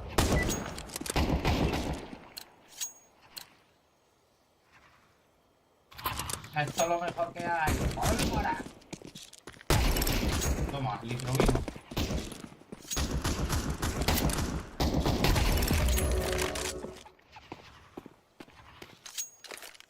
Oye, por favor, su primo. ¿Podéis reaparecer a alguien o no? No. Oye, la boca. Horario infantil.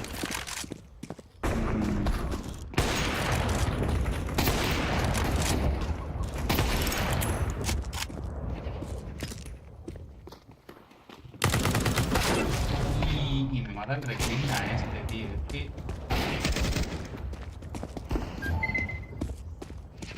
Vamos, gitano, nene, que tú lo llevas la sangre. Escúchame, el reclina este... 92 en uno le pega a usted.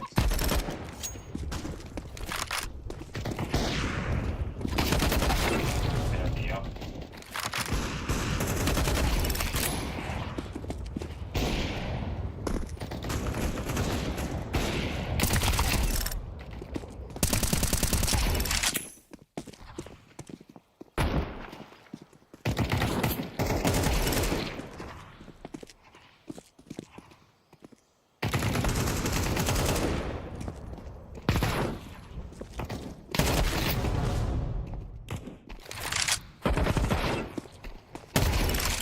¿Dónde coño estáis, tío?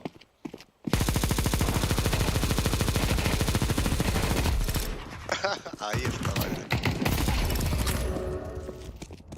Si es que estáis escondidos. En vuestra base, pero escondidos. Hermano.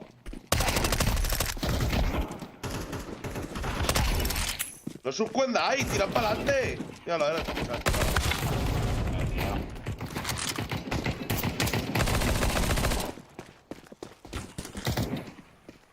A tu casa. A tu casa. Empieza.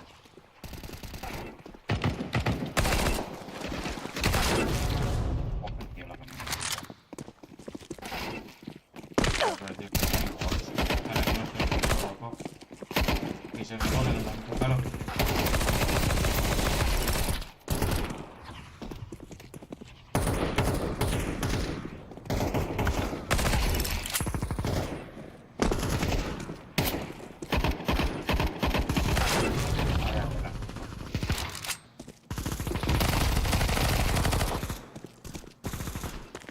¿Qué te ha caído, pólvoras? Ay, la que te ha caído, pólvoras.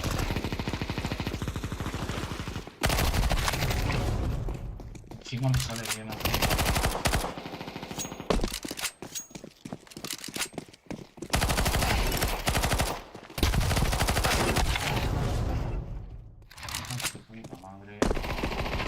Vamos, nene, tirar para adelante. ¿Qué hace ese tía?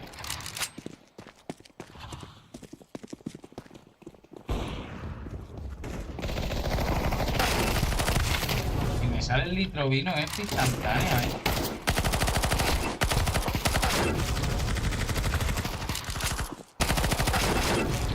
El reclina... Me huele a chamusquina.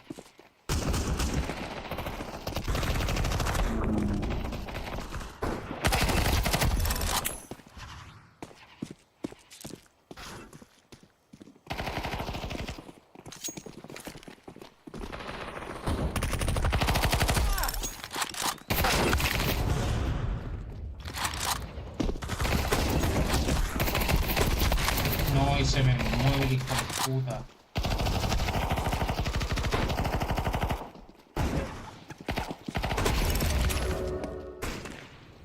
Madre mía. Buah, madre mía, la que me ha metido. Madre mía, loco, la que te he dado.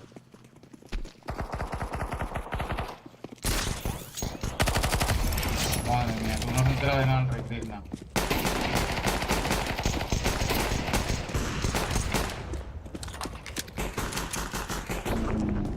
Madre mía, compañero. Qué escabechina.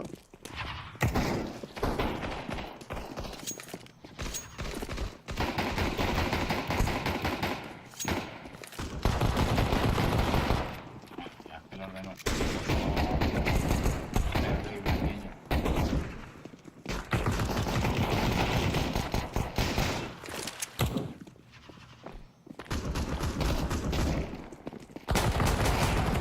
Ay, el racista este, lo que me ha pegado. Y el otro que no sabe ni para dónde mirar.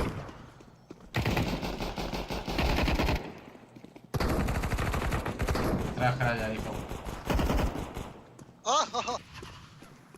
Sí, como empecemos a tasear, no, hermano, no vive, ya te lo digo. Dale, dale. Toma, ahí la tienes. Ya, justo.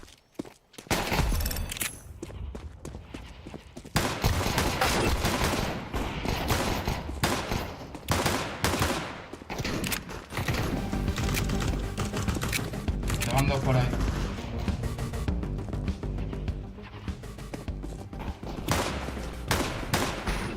Mierda.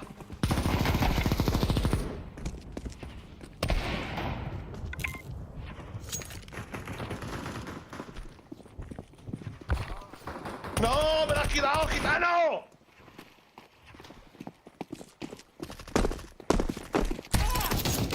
Mierda. Joder, país, qué malo.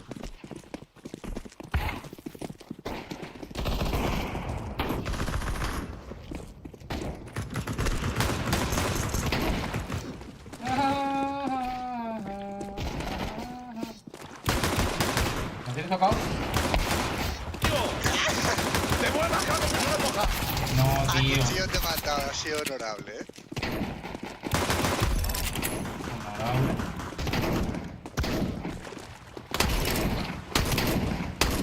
No, como que le pego 46 en 2.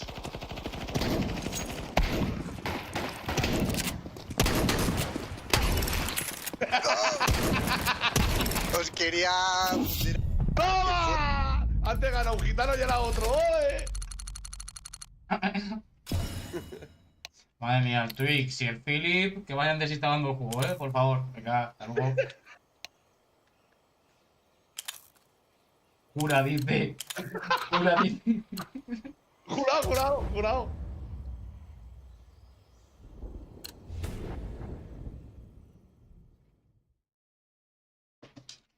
Vaya tela, tío, los que nos han tocado en el equipo, chavales, que ni se movían.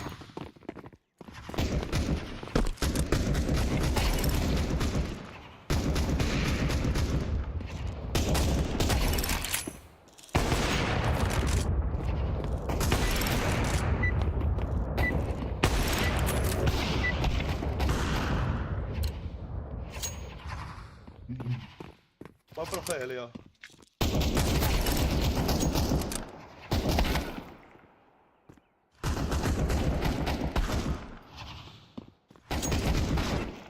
Mira, mira esto. ¡Oh, hija de puta! Estaba cambiándola.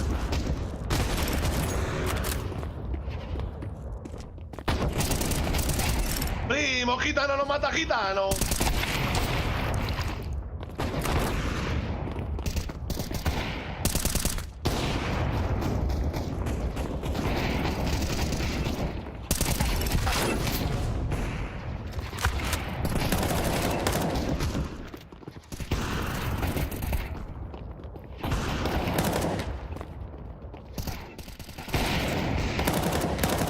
Ay, la que me está pegando el Lewandowski este. No, tío. Y el otro me está jodiendo así. Puta. No. No tenía que haber taseado.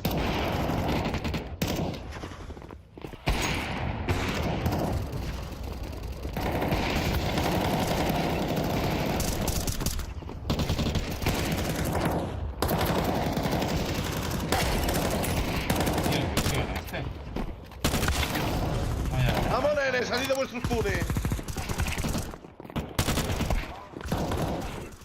¡Ay, sufrimos! ¿Cómo se hace?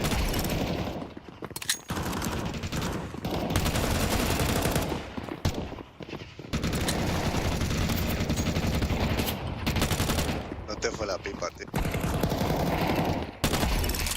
Pues déjala que está feo. Las drogas malas.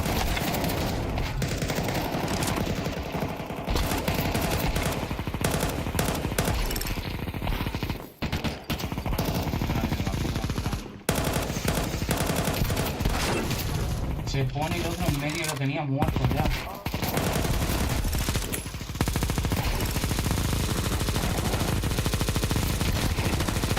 Y me lo quitan.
Tampoco es que se pueda mover mucho, la verdad.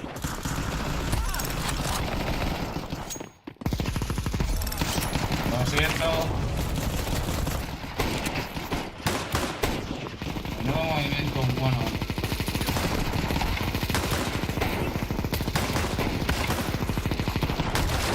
No, tío, escúchame, Election yo creo que lleva mierda.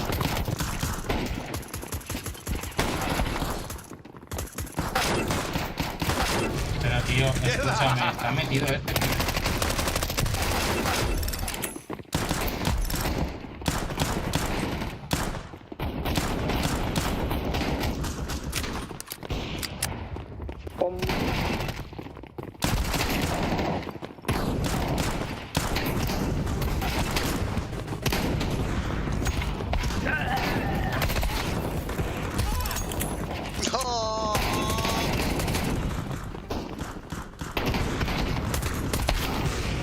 Election yo creo que lleva mierda.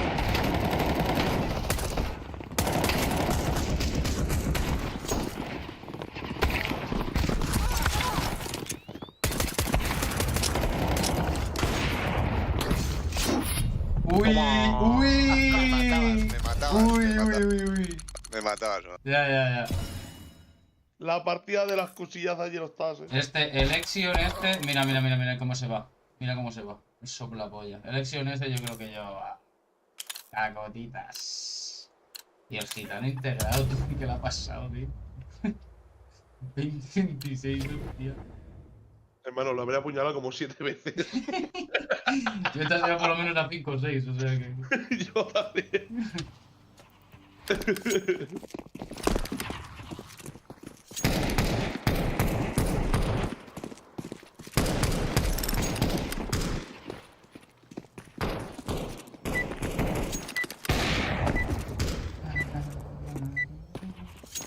Oye, ¿qué pasa? ¿Estamos todos en el bando terror? Voy para el otro bando.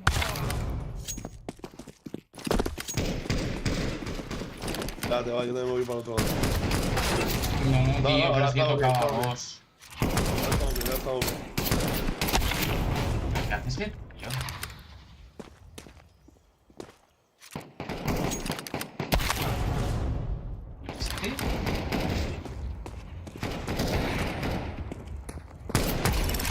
Venga, va. Ahí agachado.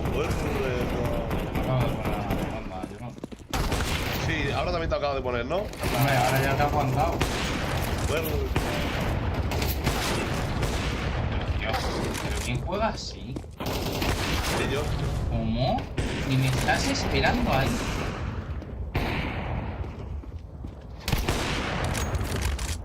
O sea...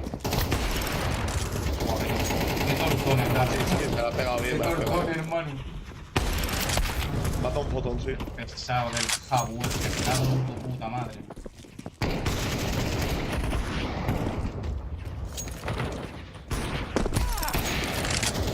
¡Misei al on-ramp! Green, green, green. ¿Cuál es tu problema, no?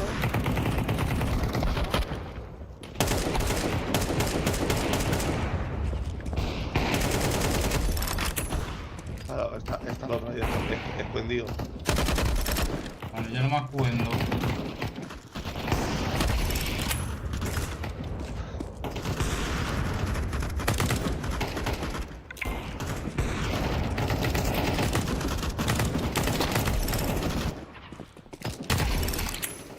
¿Dónde va?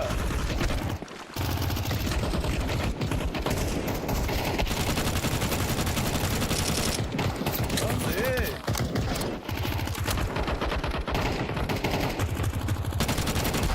No te creo, ¿cómo que 77 en 4? Coño, muérete ya. A ver.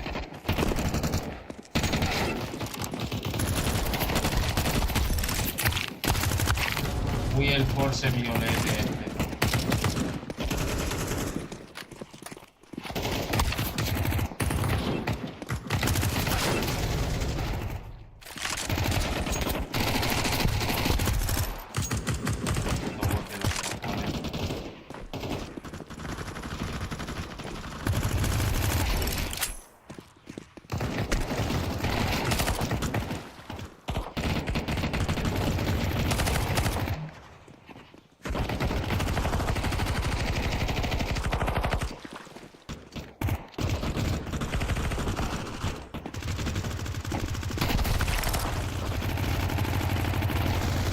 De Prefire, el corte violete ese. Escúchame, yo creo que el pibe ese lleva fuerza. Bueno, eres gitano o eres Rambo, eso no te lleva, ¿no?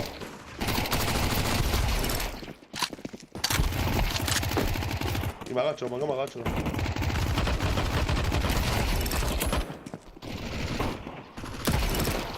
Claro, claro, eso es Para ti, máquina, para ti.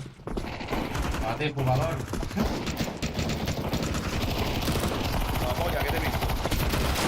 Ay, me mata el litro que aparece ahí de la puta nada. Toma, pólvora, menudo que te llevo, hermano.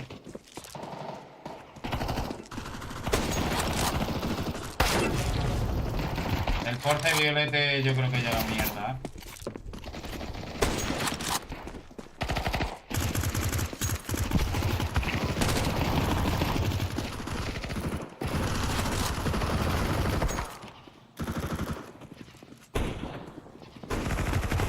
Si lo estás deseando.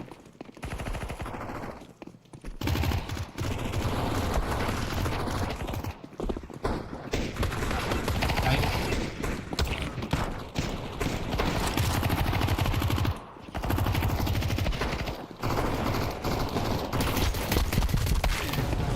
Escúchame, el force violete este lleva mierda.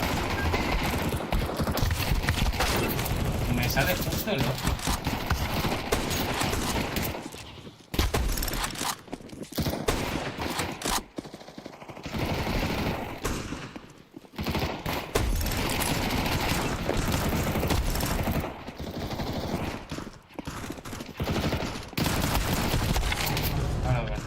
Me viene a buscar todo el rato, ¿qué tiene?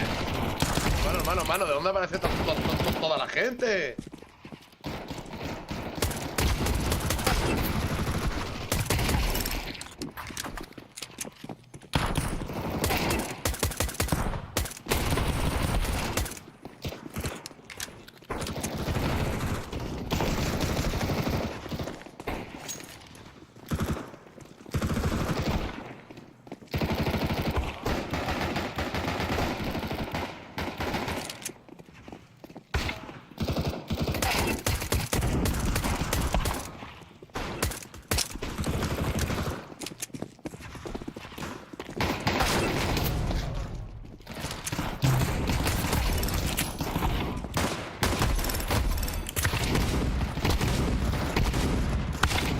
Oye, el force violete este...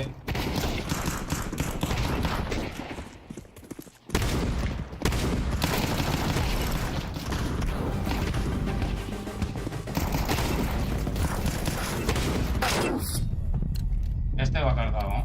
Que lo sepas. Buah, chaval, yo he pinchado esta partida que tengo.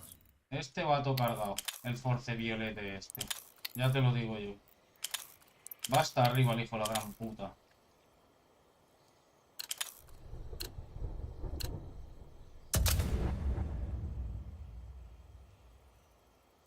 En fin. Que voy a echar esta. Vamos a ver el siguiente partido.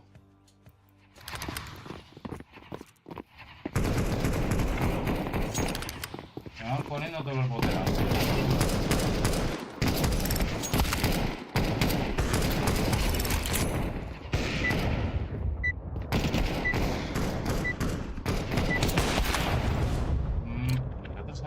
Venga, los gitanos contra el mundo, gente.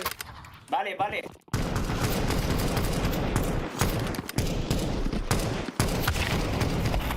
El force violete este no me cuadra a mí nada. No me cuadra a mí ese juego nada.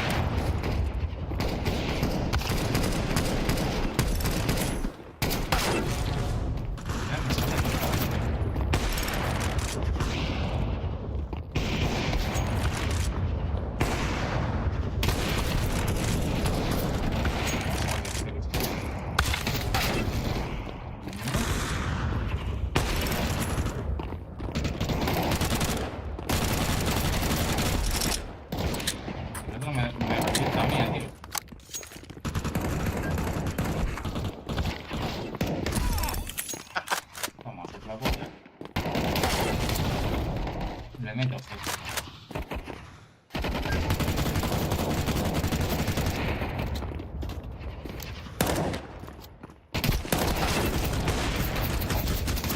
pibe ese, tío, nada más que sale corriendo. Nada más que sale corriendo, tío.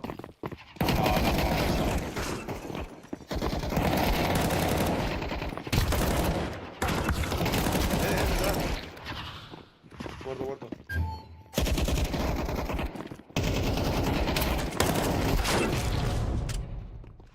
Siempre te quedan al mismo lado, tío. Pero loco, y el otro me está esperando a la izquierda. Escúchame, el pibe se lleva hasta arriba.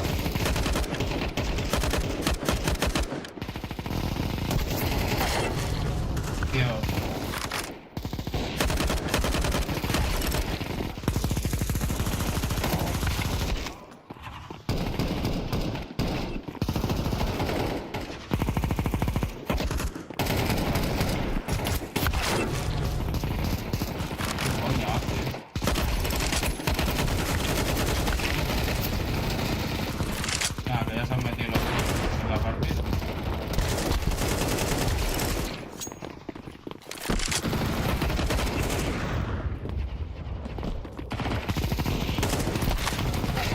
Escúchame, que no, que el juego este va hasta arriba. El juego este va súper aquí.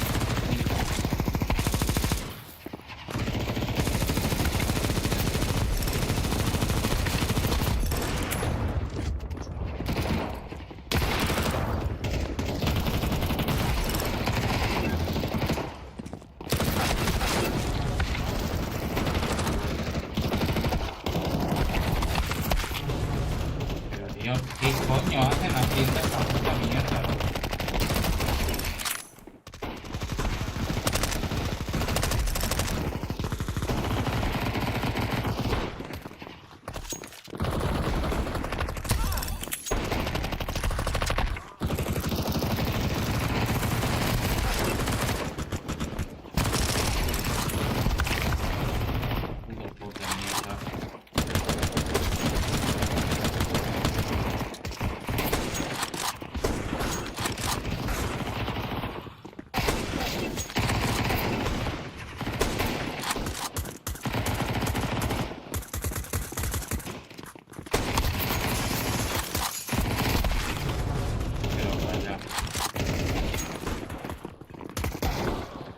Tío, y se pone justo por delante.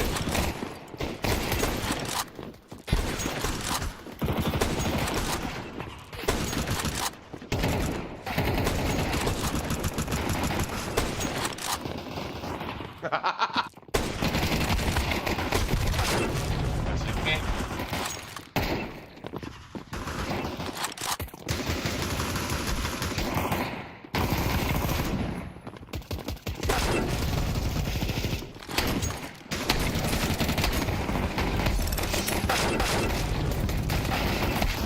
Baneado.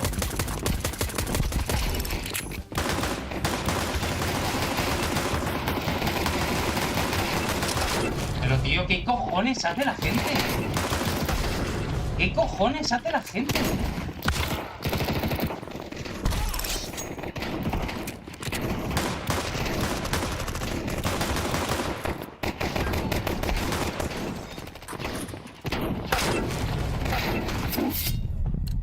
El pavo este lleva mierda, tío, yo no sé cómo no lo quita la gente, la verdad. O sea... El pibe este es un canteo. El pibe este es un canteo que flipa. O sea, es que ni siquiera apunta a otro sitio, va directamente a mirar a donde estamos todos. O sea... Nada, sigue estando la partida, máquina. Sigue.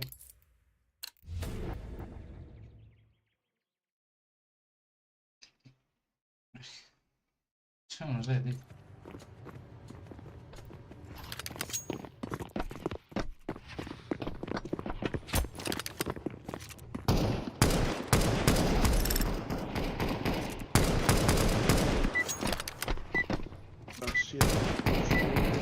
Uy, no se ha matado, mira. Que se ha cargado a 3 tíos a noscope. Pero qué coño me estás contando, tío.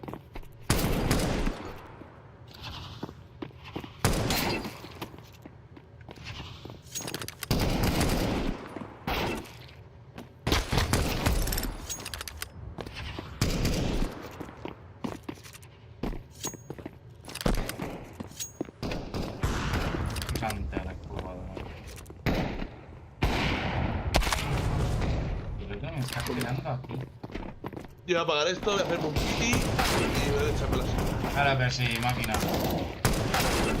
Claro que sí, máquina. Sí, señor.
Qué casualidad, tío, que la peña tiene un timing del averno.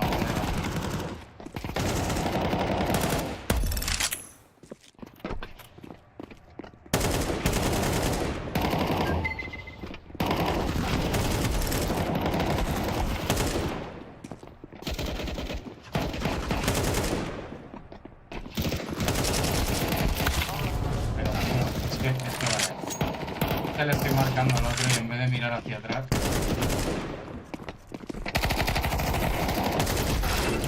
Es que el otro en vez de mirar hacia atrás, tío, da igual, full W, balance y ya está.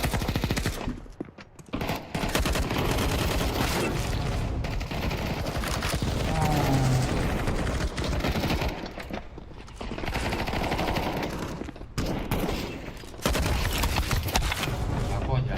Están mirándome en un ángulo, pangue. Hostia.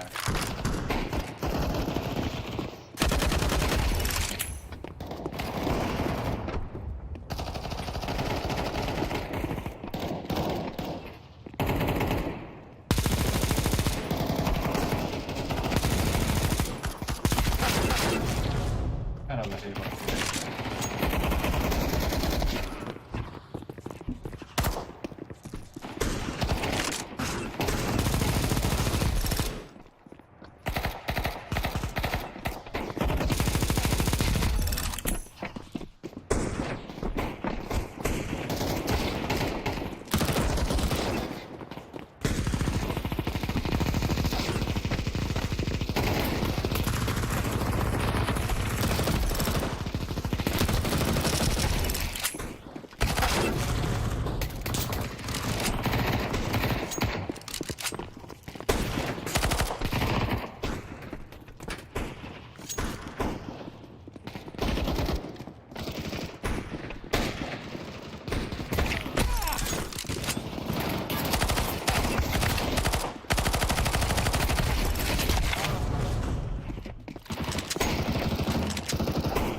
es que no me considera.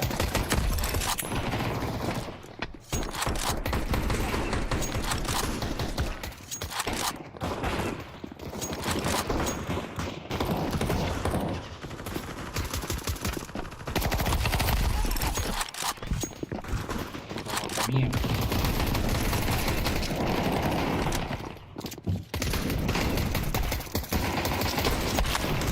Qué mal tengo, tío.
Ya te iba a estar seado, Portu.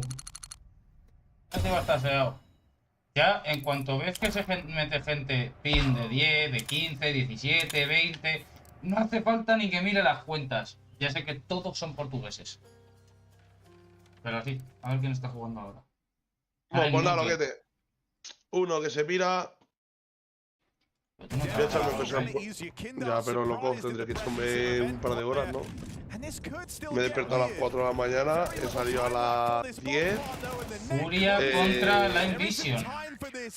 Hostia, Furia. Bueno, puta, ya no juego. Bueno, da igual, me tengo que ir. Que se ha hecho un ratico. Mañana. Pues te en el culete. Otro gallo cantará mañana. Hala.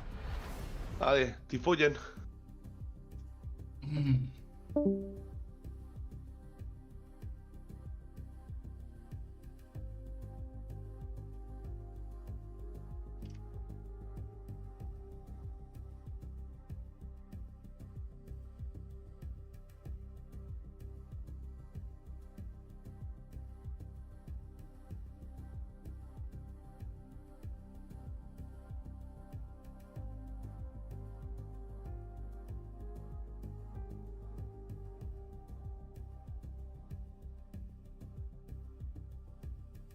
Siempre exige que tu mecánico te muestre las cosas que este reemplazó, ya que si no te puede suceder esto, que solo pintan las partes o en su caso las pegan y lo dejan igual o peor el problema por el cual lo llevaste, así que ten en cuenta eso.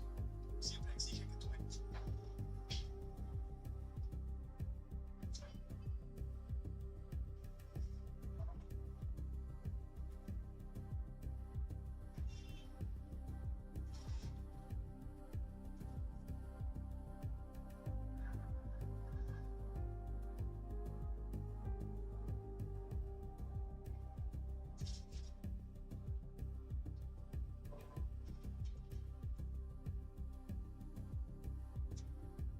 No tires tus gatos hidráulicos al fierro viejo. Todavía funcionan y ahorita te voy a decir cómo vas a arreglarlos fácil y rápido. Si te ha pasado que tus gatos ya no levantan los autos, camionetas, camiones o sea cual sea el trabajo que desempeñes en tu taller, déjame decirte que esto tiene solución.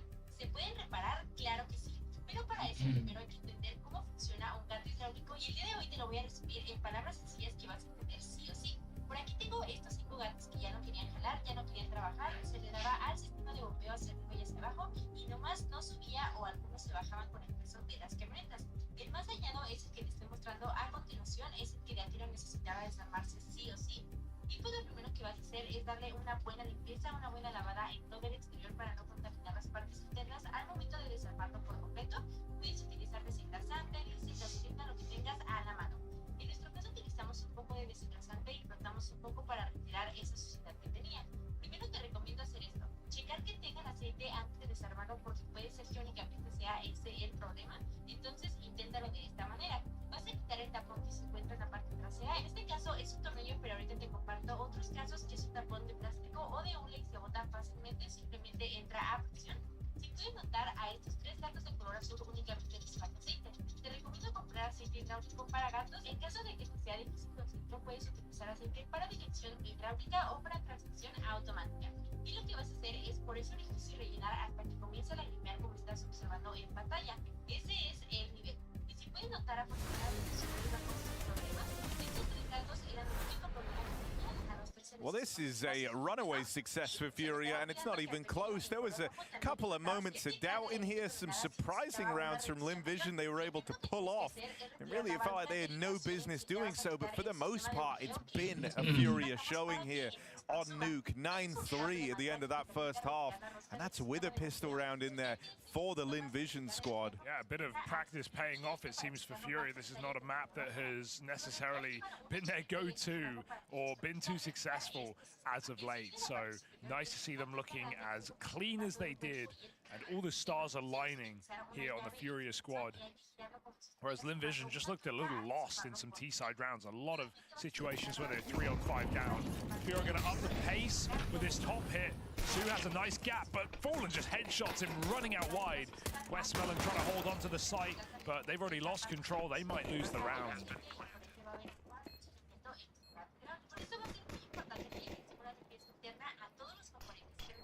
Oh, re-smoke. Oh, that's just brutal, yeah. That's it. No kit, one flash, blocked at main. Try and regroup now to go through heaven, but it's so late, and yeah, you're dead on about the no kit. That does cause you a big problem here. You've got to get all these kills so quickly, and you're not even in a position to actually break through. Fury will get all the kills quickly, Fallen with 4.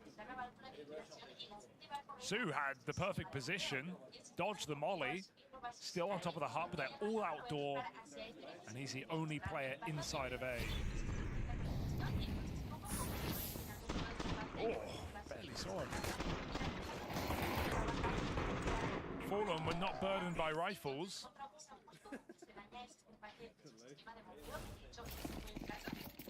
Furia come through with a clean round, so full eco here for Lin Vision. And Furia don't want to stop. Why would they?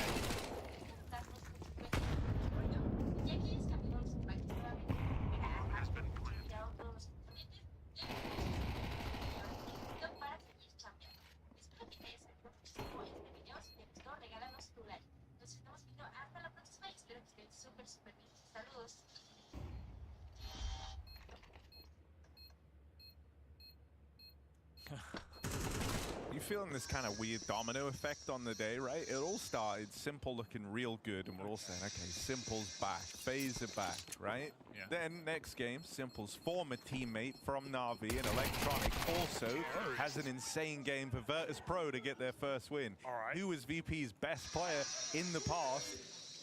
Yakindar, who's now also looking lights out in this one. I'm not sure what conclusion you're drawing there, but What does that mean in the next game, Hugo? Well, who is more of a link to MIBR and Legacy? I don't think there's much I can do with that one, Harry. Sorry. Fallen used to play for MIBR, so MIBR are gonna win. There we go. I think that's how it works. There's the link somewhere. Vision, this is it. This is their buy round on the CT side. This is where they have to offer up all the resistance and then some. Furia can make this a very quick turnaround if they knock Lin Vision down a peg here.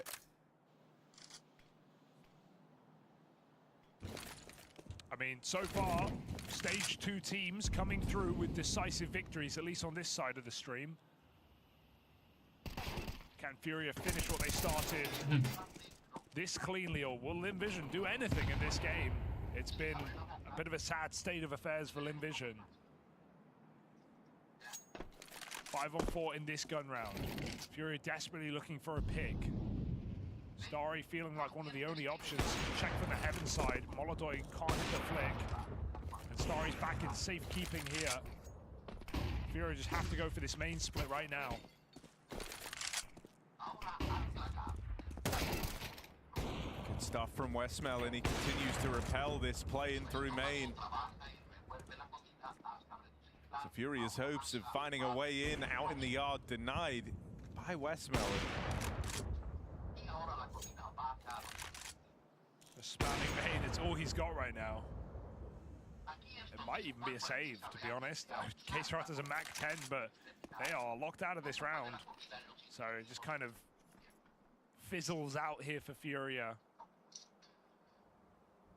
And they have plenty more chances, but at least Lin Vision get the buff of economy that they desperately need at this point in the game. Just to mean that Furia, if they follow up and get 12 rounds, Lin Vision can still buy. It's not decided on one gun round now, this game.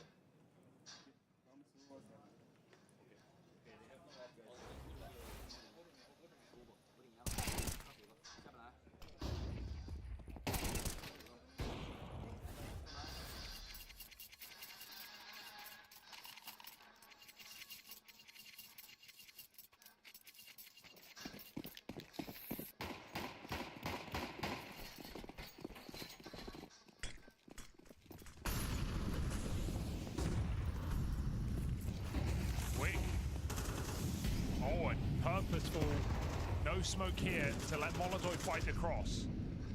Got the chance there on Unbreakable, but able to stick around is Dari. Tries to throw himself further forward, and that just feeds Molodoi a kill on this AWP. Wild. All round centered around Molodoi going for these openers on that orb. And throwing him up on the boost as he tries to do even more damage out in the yard. Look at this bait as well. You can spamming the smoke. K-Strata's already out. They're hoping a player just walks in, and they will into main. Quick trade allowed. K-Strata clearing close. Headshot by the MP9. We're into a 2-on-2. Bomb is gone. It's the two heavy hitters left in the picture, though, for Furia, Yakindar and Molodoi. EU imports in this Furia squad, both top in the charts. And they bring it down to this 2v1. Zaka flying solo. Plays in the main and watch this bomb. He's got to beat the AWP up close and then be ready for the turn. And Molodoi just charges at him. 3 kills from Furia's sniper. And now 8 chances to lay this game to rest. Yeah, I don't think Molodoi thought he'd be there. Last spotted Heaven, quick repause, but Molodoi, they set him up, he succeeds.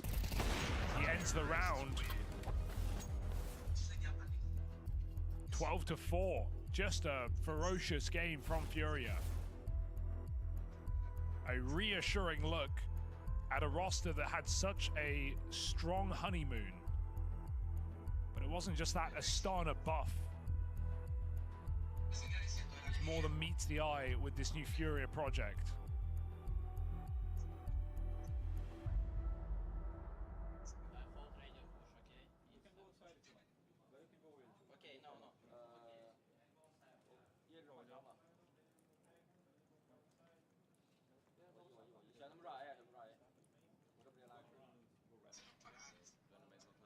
Very cool that the eye test on Molodoi is still looking great.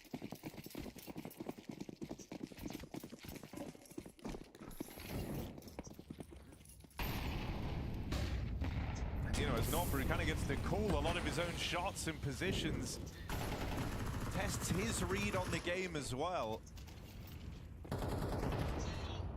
He's very mobile on that AWP. Putting himself in positions to succeed all game long at nearly 20 kills deep.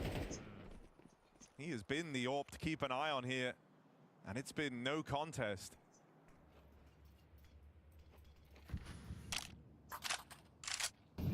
Slow out the gate here. Do we have late smokes for Fallen?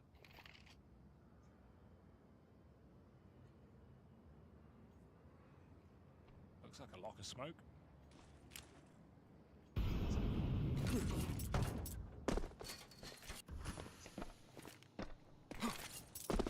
Out it goes, and Fury gets to cross deep. Starry gets flashed outside, but Yuri's more than ready for that. Fury have anti-flash. 5-on-4, moving in, getting a lot of control right now. Zach is trying to stop this. Yuri's got different ideas, going up and over inside of the locker. Lobby taken, Queserato patrolling, and he's got the info. That's worth its weight in gold. They're going to try backstab the lobby take. What a move for Yuri.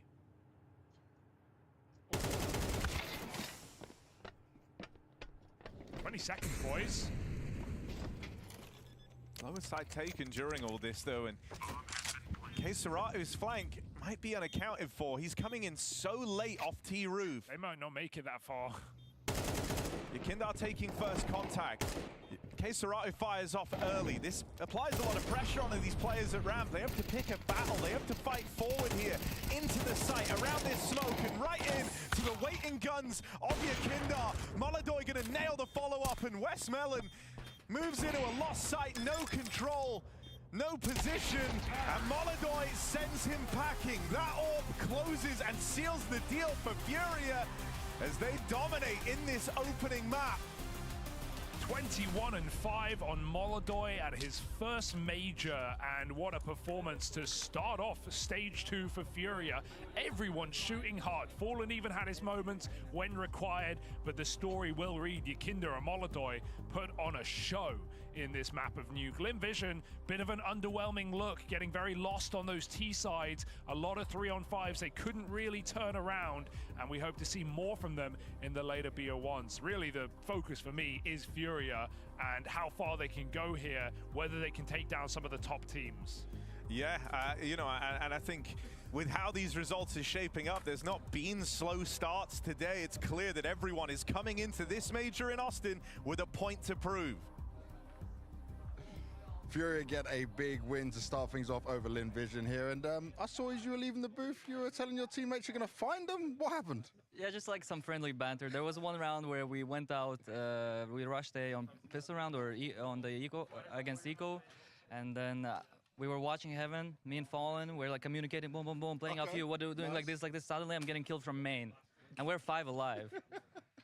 And I just said, like, whoever sold me that round, I'm gonna find you, and I'm gonna, but just friendly banter, you know what I have, you know. You gotta let them know, make sure it doesn't happen again, right? Yeah, I understand that. For you though, I gotta have a temperature check on this. You're still playing native, you're still feeling good, you're still locked in. Yes. Yeah. Everything. No changes. Everything. Yes, everything. All the same. All the back. I'm back. I'm getting King Snake gloves. The real OGs are gonna remember that during VP times I was playing with King Snake gloves, so I'm going back. So you're actually back in every way, even down to the gloves. Yeah, maybe not height or something, but yeah, but everything else, what's in my control, yeah.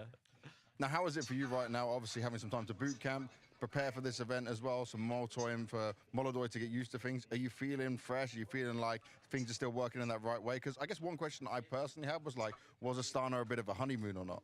I think Astana was a great showing of our capabilities. I think when a team plays like that in their first tournament, it definitely shows that they have a natural understanding between each other, natural synergy, and obviously after Dallas, after the jet lag, after the whole long travel, playing the first game and whatever, and then we kind of gassed out a little bit during Dallas, and after we had a two week boot camp in Miami, which it was sick, sunny, and all this. But the most important part is that towards the end of the boot camp, we felt ready. And we had all our maps ready. We started winning scrims against good teams, and we know what we are capable. And I'm glad we're starting on a hot start. Definitely a hot start. And I got to ask this, because obviously Molodoi's been learning his English, improving on it. But when it comes down to just you and him, does it switch to Russian just to make it easier, or are you trying to force him into the English mode? No, I don't believe in this like forcing and everything. Like, especially in official matches, you try to do everything 100%, and for us, 100% is speaking Russian for us to understand each other. Nice. Well, the development's looking good. A great start for Fury here. Let's see how it continues.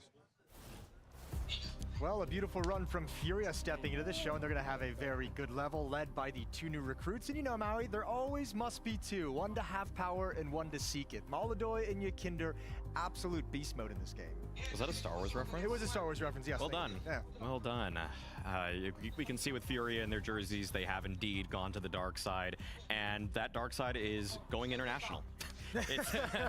But it is working for them, okay? This new Furia look is good for them. I mean, two top fraggers are, of course, their new imports. That being said, no one really slacking on the Furia side. They were in control of many of the situations there. They were the ones that were actually outplaying LinVision throughout many of the situations, just killing LinVision players in the side of the head and everything like that. So good mechanics on display and good understanding of what's going on across the map. When I looked at the stats just before the game ended, it was Queserado, Molodoi, and Yakinder had like 12 opening kills to the 2 of LinVision like so far in the map. And it's just like, you're not going to win games. But also, it's cool to see that out of the young player of Molodoi being aggressive and assertive with the op, Yakinder getting back into his groove. But also, like, that seems to be some of the pieces that Fury was missing previously, was having that kind of like really aggressive, like someone who's just going to go take charge of things.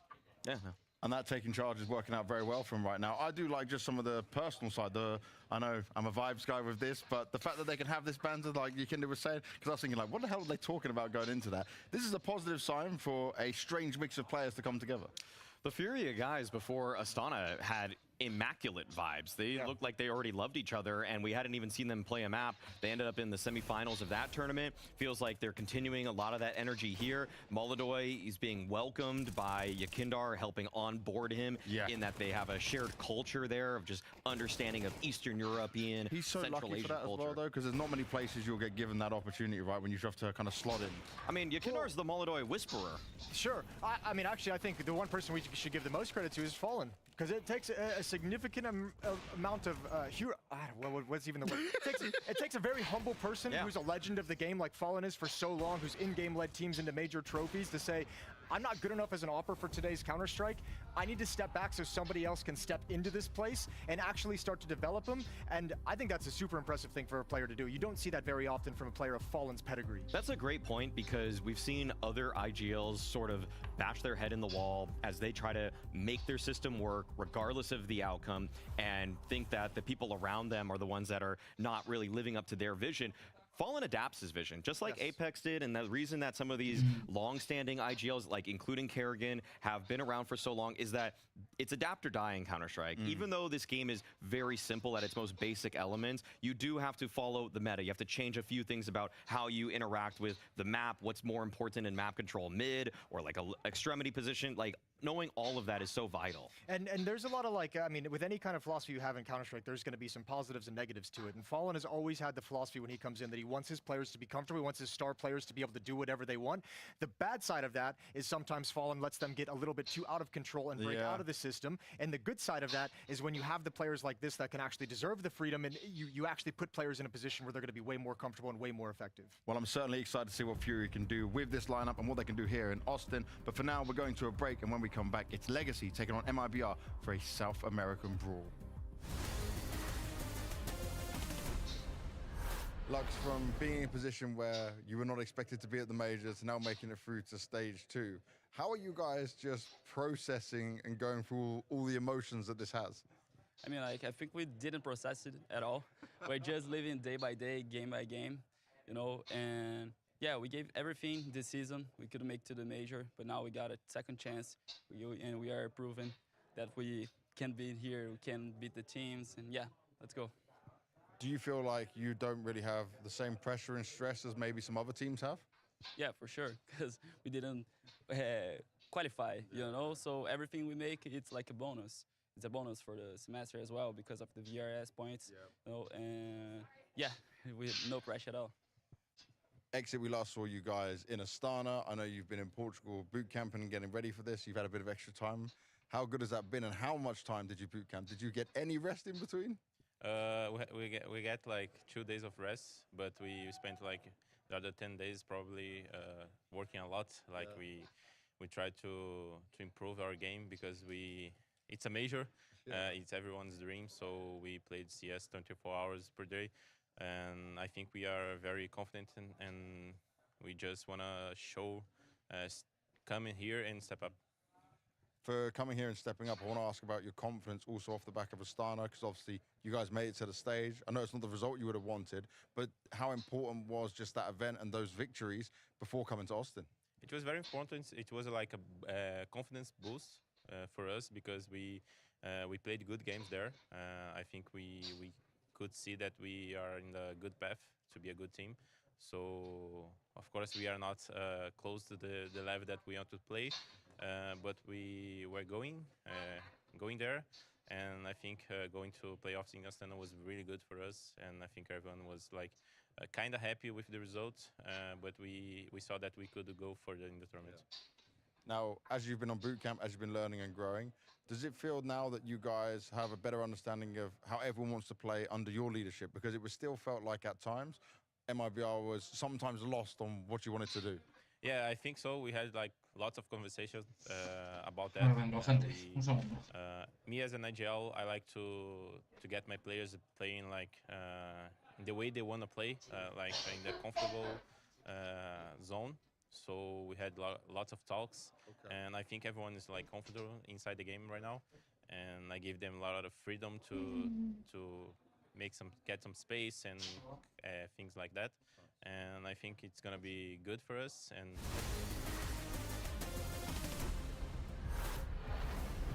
Battle of Brazil here in Austin. MIBR getting ready to take on Legacy. And yeah, you know, Legacy making it to this point, being at the major, they did wild stuff to make it all the way to stage 2 after kind of luck of the draw to get here. But now they face MIBR, a squad that have always had a lot of promise, but have struggled at sticking the landing, Hugo. Yeah, a more recent success, right? But the highs aren't as high as some of the other teams, and the lows are pretty low, as we've seen for some of these Brazilian squads, right? They've had great majors gone by, but MIBR, they're at least favorites of this one, Harry. Legacy, I think it's a shock to even see them in stage 2. Squeezing through on that final day was very impressive over the wildcard boys, as we saw North America struggle to progress here in Austin. South America have had no problem. At least with these Brazilian squads, plenty of them here in stage 2. Infinity, MIBR. Good vibes right now for Legacy, who are seizing the opportunity and trying to run as far as they can with it. No sé si vérmelo en vez de echarme una partida. Yo creo que me lo voy a ver. While you may have Legacy in your 0-3 for this stage, we often see how head-to-heads with familiar teams can often go the way of the underdog. So MIBR have to stay focused here. And a huge bit of expectation on someone like Insani to carry them through. Brazil's hottest prospect. This fake is working wonders right now, drawing the ramp player down. Oh, good cover though. Breno keeps that B site intact, then they hear the rush. Insani steals himself away, but out of ammo now, has to get the fresh mag in, and that's where they'll chase him down. Only Nissim left, and there's exit from the heavens to seal the deal on that pistol. Even though the fake tries to pull them down into that lower site, Breno does a great job of removing any doubt from the minds of MIBR.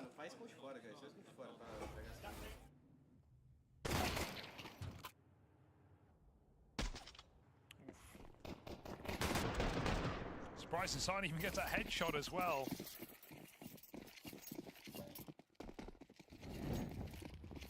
Force up here from Legacy with no plot. It's a bold call. But looks like they want to go for a quick A split. Main drop given away. Safe overwhelmed by two players outside. They might slow down off that kill. Lots of damage has been done to these yard players.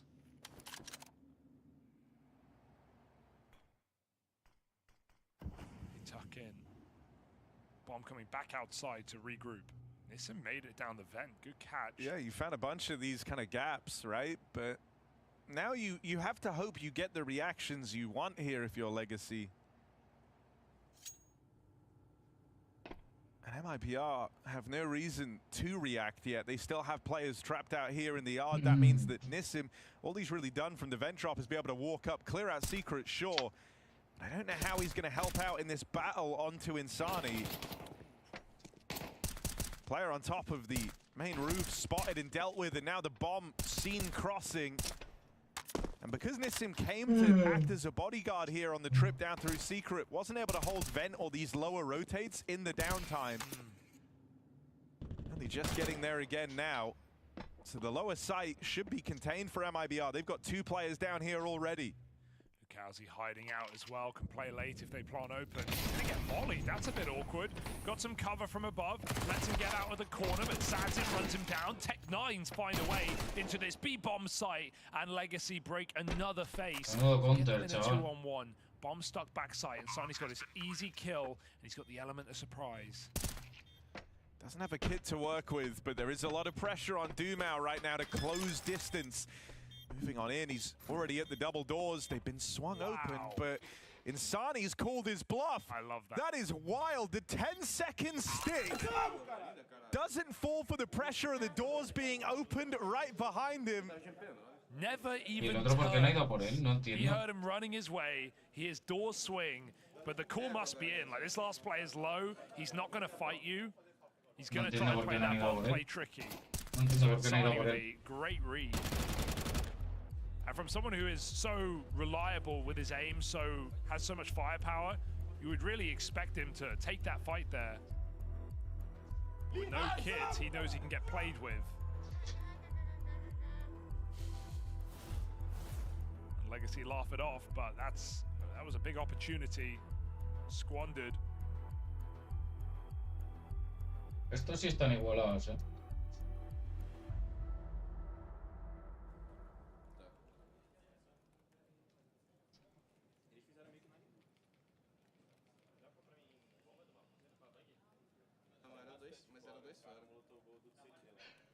Tinha o cara montando e ele ia cair em cima do terra rápido, provavelmente.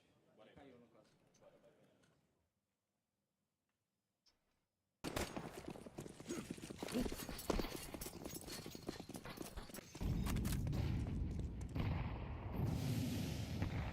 Una cagada de ronda por parte de Legacy, eh. Full wall.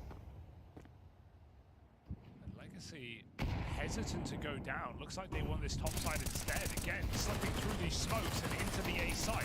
Plenty of players here to receive. Rotates a quick.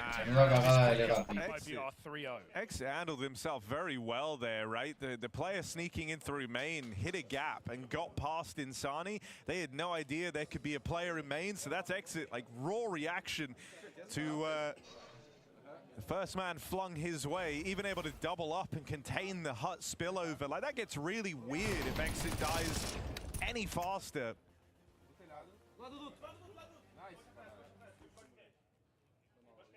And so MIBR able to contain that. Little partial investment from the Legacy squad, but now you have Sadzin on this AWP. He gave some great games for Legacy back in stage 1. Gonna be an important character in this one. So let's see if he can hit the ground running. AWP fast as possible here on the T side.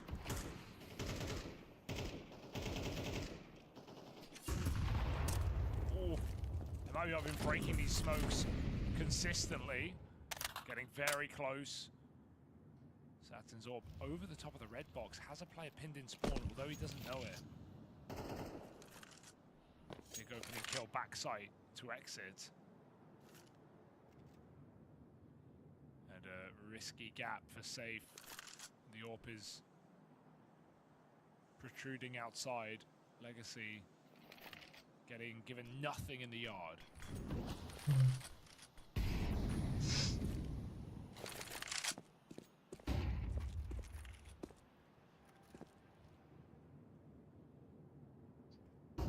Safe is very patient, and it might just pay off. I mean, MIBR is so ready to receive on the top side that if they do bypass safe, they're still going into a triple top hold from MIBR. So no matter which way they go, Legacy are going to be scrapping and battling every step of the way. Safe even gets up into the heavens in time. There's the lineup. This crossfire is just too strong. Very well handled from MIBR, working within the confines of being a man down. Esa cagada que ha hecho Legacy. Yeah, they're really not panicking in these late rounds. What Legacy are doing often is, you know, starting heavy lobby and then coming really late outside with multiple players. And MIBR are never thinking, oh, it's quiet. They're just sitting in lobby. We can push outside. We can take fights. They're kind of just giving Legacy all the room, and Legacy are walking into stacks. Happen on both sites now. Some good crossfires there on A. And Safe remaining mobile when he realizes they're not wrapping heaven. So this is Legacy just spamming timeouts now.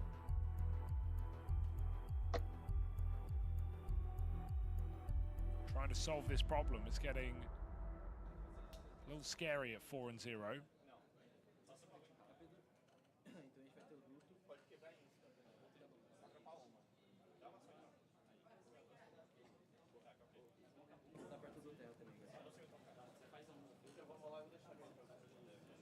Pistol armor, maybe time to up the pace.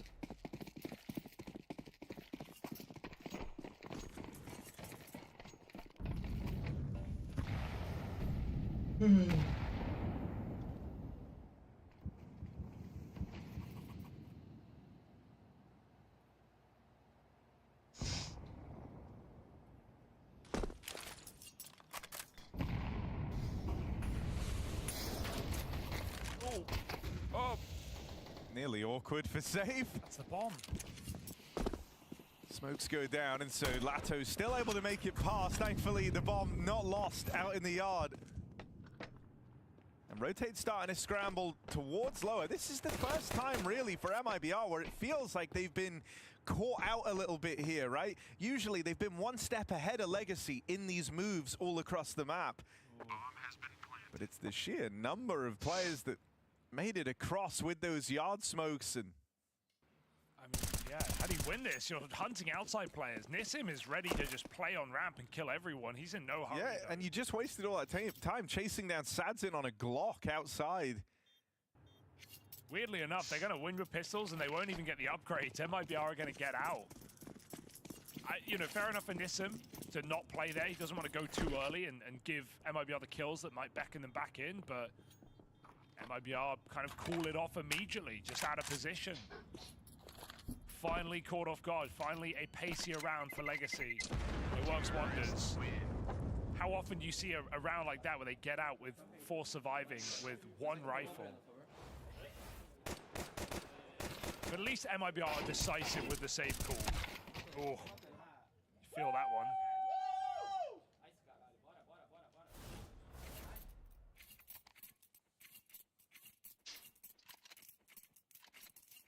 It's a round you can laugh on.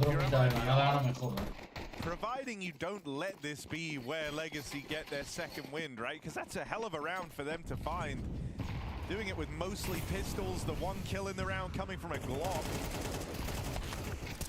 And so, yeah, this is MIBR looking for a bit of revenge. They bring the fight to Legacy. They go fighting for that lobby control. Outside Safe is holding it down on the AWP. He's even searching for a little bit more. Needs the smoke open. They spot 1 player crossing. Orb will deal with Safe outside. 2 versus 4 turns 2v3. And MIBR bring everyone down towards lower.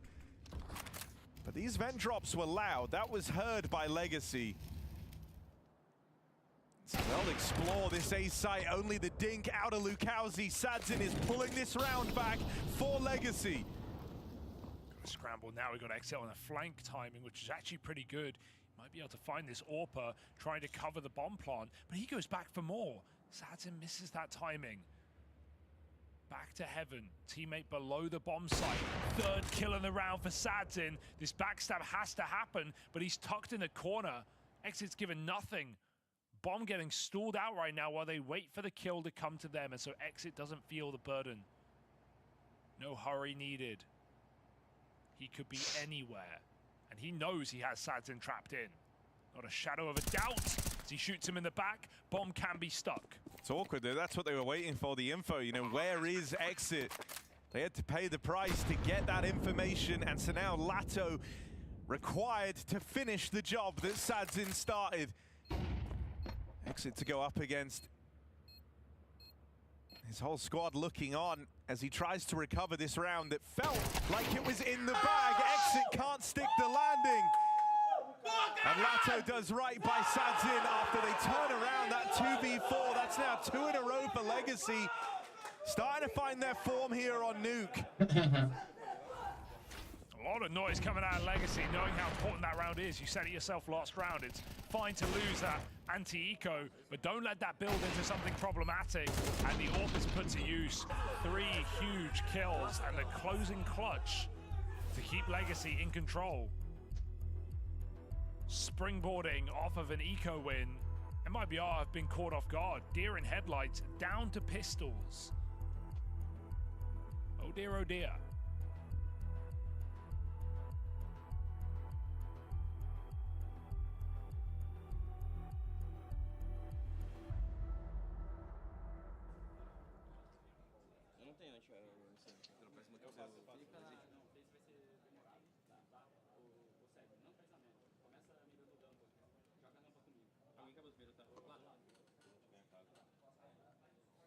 I like that MIBR don't full force here.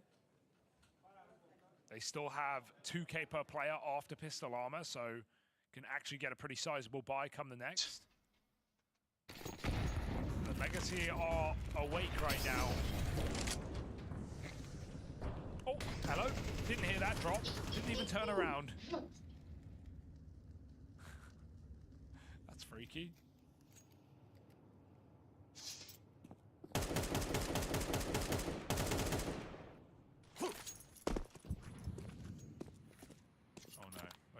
It's out the map.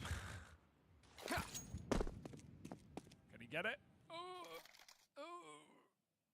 no. It's unlucky.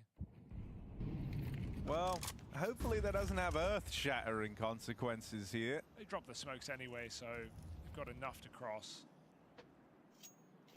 Nice opener. Sadzin looking to carry Legacy through this T side right now. Yeah, I mean, you know, it was him who was looking real sharp back in that first stage for Legacy. Sadzin not been shy of having these super high impact games. I like this setup. He Ready for a heavy stacking at lower. Double-layered peak here available from top and bottom of the rafters. And get past that first man, and Breno getting pincered. It's good stuff from Lux and Lato to keep the pressure on.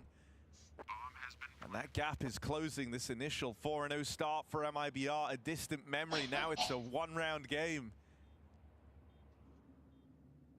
And it all started with that loss to the low econ round from Legacy, where the only kill found was from a Glock.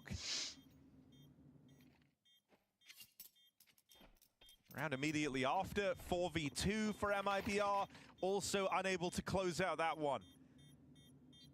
And so that's two, very good positions to find yourself in, given up. And Legacy now chopping at the bit to continue closing this distance.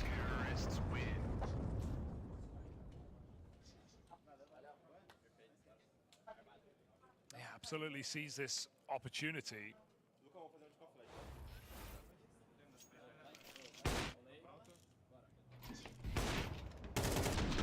Especially if Samson's going to keep finding you opening kills. Safe's got his AWP.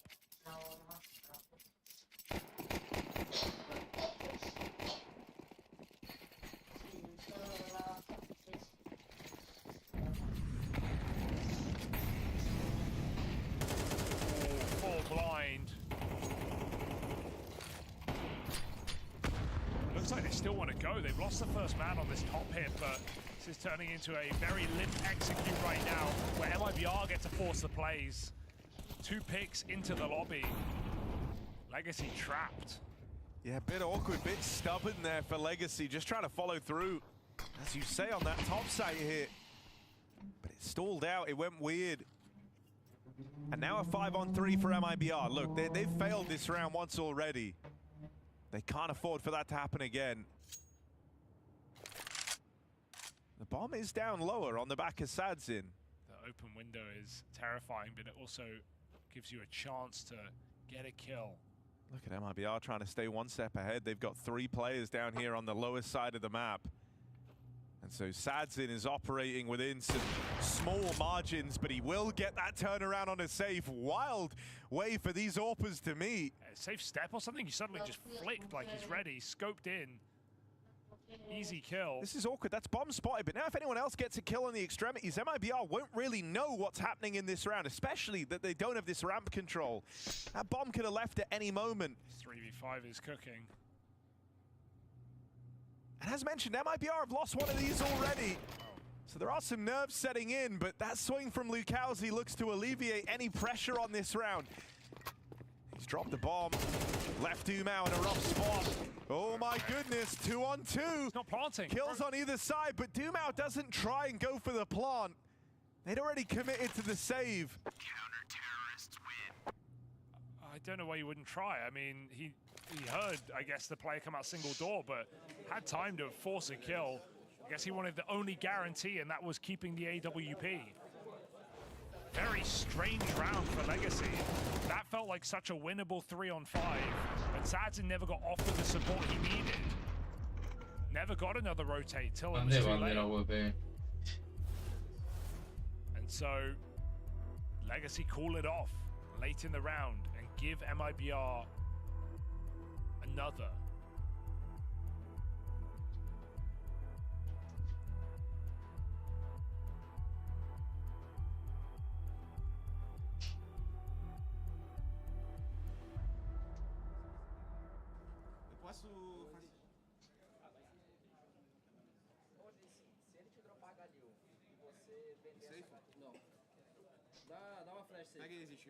Was an awful amount of respect shown from Legacy there. Let's see if it was worth the risk. They at least get out of the round with that AWP, put it back in the hands of Sadzin.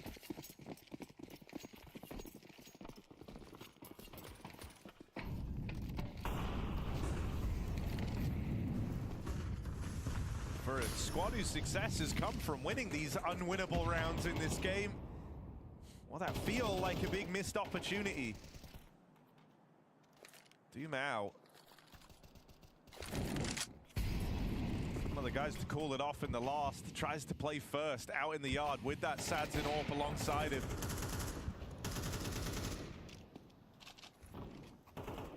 Insani gonna go fish out in the yard and look for something here as he crosses into garage. Just trying to peek around these smokes, see if for a moment he's able to find anything out in the yard. He's hoping he's got the element of surprise here. I mean, so many of these rounds for Legacy are them just giving room for their AWPer, giving him time to look for an opening kill. No one's playing aggressive, no one's risking their life. It's all on Sadzin right now. If he doesn't get given this kill as MIBR turtle up, what do Legacy do? 45 seconds, and they've got no idea. That's a flash play that sets Lux up. That tempts Legacy in 5v4. Time is always the issue. It seems like they're going to have to just split this A bomb site. That or vent. Safe will not let them in for free, but he's traded quick. Yeah, the instant trade gives Legacy a reason to go for this. They've dealt with our first A-side player. They're ready for exit, tucked in at the back of the site. He's going to buy some serious time, knock out some serious numbers, and it's just the one and done. No. Dead straight away as Sadzin covers Lukowski coming up through the vent. Breno, 1 versus 3, pulling up into a lost top site. 2 players here boxed in at the back. The AWP providing cover. Breno thins the herd, but it won't be enough. And so an immediate return of success for Legacy. Yeah, you feel like if MIBR never go for the info play, that never unravels, right? And Sani dying outside just opened up the split into A. Right as Legacy had to go, they get given the golden ticket to walk out that door. And no one in main to stop him. Really liking what we're getting from Sadzin. He had a great previous stage, as you said. And he's finding, even when it's just 1 kill in the round, a very impactful kill. Legacy know the value of their AWP. Again, letting him open. I also think it's really good, like you've turned one of MIBR's greatest strengths in Insani into feeling like a bit of a weakness. In a lot of these rounds, he's been the one to fall out in the yard in these man advantage positions, often being one of the first deaths. And I think that comes down to, like you say, Sadzin being given room to roam. Hang on a second, these pistols are making it interesting. Well, they were. No longer. No longer. No. Lasso cleans it up. Yeah, you know the kind of player Insani is, right? Yeah. He is the star. He likes to be mobile. He likes to take fights. And so screw it, sick the AWP on him, right? Put Sadzin, someone who's been in great form for Legacy, out in the yard and just have him roam, looking for Insani as he goes for these info plays, as he goes for these flash peaks. That's where you're wanting the AWP to punish. It was him who fell first in that very first round that Legacy put on the board with the pistols. He dies to the Glock out in the yard. In that 4v2, it was when he started roaming that gave up the man advantage. Yeah, it might be I want to play their own game, but oh my god, both AWPs cross past each other, neither knows, and they walk in. Really awkward for Nissim, as his teammate was too soon on that angle. They're not ready to help Dumao out on this A side, so while he lurks behind smokes, he's operating on his own. This is really nice conditioning from Legacy. They know that, like, with bullying Insani outside so much, they've likely forced a bit of a switch to his game plan, and that did afford them more room, but Insani is able to piece it together. What a clear. He has no idea. That's awkward. Lato's been spotted getting out to the vent. The fact he isn't punished is insane. Lato lucky to still be in this round. He shifted into the A site and out of the A site like it's nothing. MIBR stacked to the 9s up here. 3 players in top site. Trying to find a pick again with the AWP. It's really all they've got. You could argue for a save right now. That's how dire this round is starting to look. But they've got a bit of money. So maybe they want to give it a go. Lukowski. Feel like this position should be good for 1. Legacy stalled out right now. Legs grabbed, dragged downtown. And Sadzin probably should save here, but they're going to come for him. Here we go. Knocking the AWP out would have huge ramifications, right? Sadzin's been instrumental. A lot of these rounds are centered around Sadzin being the guy to open it up. And so they really want to try and take this orb out of play. Setting on Sadzin. He hits a blinder before he goes, but that orb is removed from the ranks of Legacy. I mean, on one hand, yes, super worth it. You've removed the best piece of the buy for Legacy, but they also lost their orb in the process. They didn't pick it back up, so MIBR don't even have the money to have an orb their own. So you just removed everyone's orbs. Maybe still worth it here. As we go into the last round of the half, it's just a couple of rifles, a couple of pistols here for Legacy. Trying to stay in this half. 5 is fine, 6 would be great.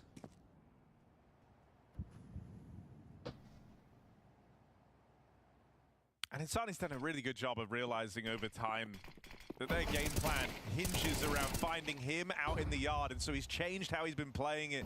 Starting off these rounds over towards Secret, gets to pick and choose his battle a little bit more, no longer at the mercy of the yard smokes. And Insani just farms up against these pistols. So MIBR, they will get back to their winning ways. They go on to win out this half at 7 of 5.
MIBR trying to show Legacy why they get to start a cut above in stage 2. After some wild rounds in there, Legacy do their best work from the back foot. It felt like able to cook up an unorthodox win with just pistols, winning a couple of 2vx's in there as well. All in all, though, MIBR were able to stabilize and went on to win out that first half. Now they go over to this T side. A little sprinkling of util in the pistol. Let's see what kind of pace we get out of MIBR. going solo as well with 2 players. Trying to get tricky with it, perhaps on the drop through this main smoke. Waiting for the time to strike. MIBR start to erupt on this A split. Lukowski falls in, back's turned, and they don't clear the corner, but Lux with some ugly shots that Julies might have to carry them through. Lato uncleared and threatening. 2 shots in the back of the head. MIBR stalls out into the stack. And Legacy with a pistol in their pocket. Maybe we have something. Qué bonitas son las Glock esas. Tengo yo una como esa, pero con el verde donde el azul y el azul donde el verde. T-side for Legacy.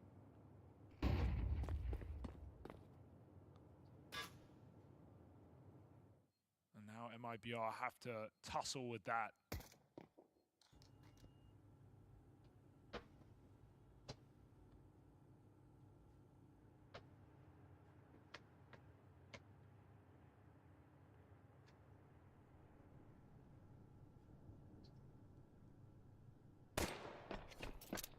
Up. Oh. Had the drop go for the kill. Okay. 3 seconds. Look, I don't want to say he can win it, but let's see if they give him some fights.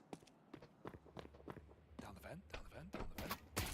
Oh my God, hold on a second. I'm scared. Safe as the bomb now, 10 seconds left to work with. Gonna have time to get this planted in at lower. 1v4 as this begins for Safe. They run him down, and that's exactly what's required to solve his role. Oh my God, you can't say you weren't believing for a second.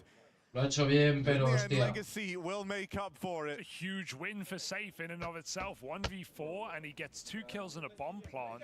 Orb money, plus the chance to force now for MIBR has been opened up by that bomb. So, very nice try. Sadly, they chase him down. There's no way he can even get another fight.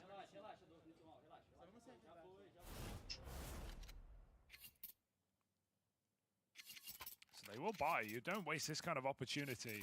And it has to land. Selling back a little, getting a Mac 10 in last second. They go for something poppy. Bit of hopium.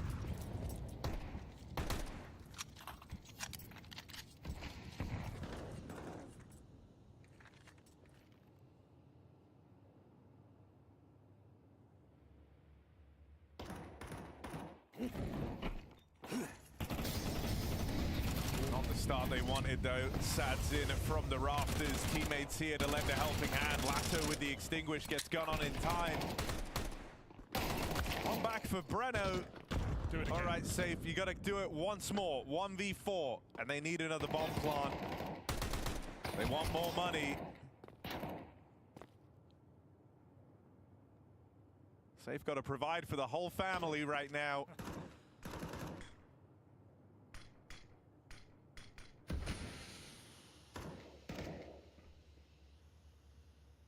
Lato's kill.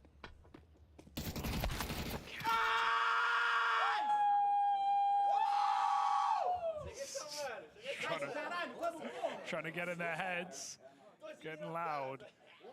It was a nice exec for MIBR, but not only is it stacked for Legacy, they molly out the best position, which is Lato's above the hut on the rafter, but he just smokes the molly and stays in that spot. If anything, the smoke gives him more cover from door. He's able to get a couple of kills up there, so falls by the wayside. MIBR, 1 full eco nearly. Well, 5 deagles, no Kevlar.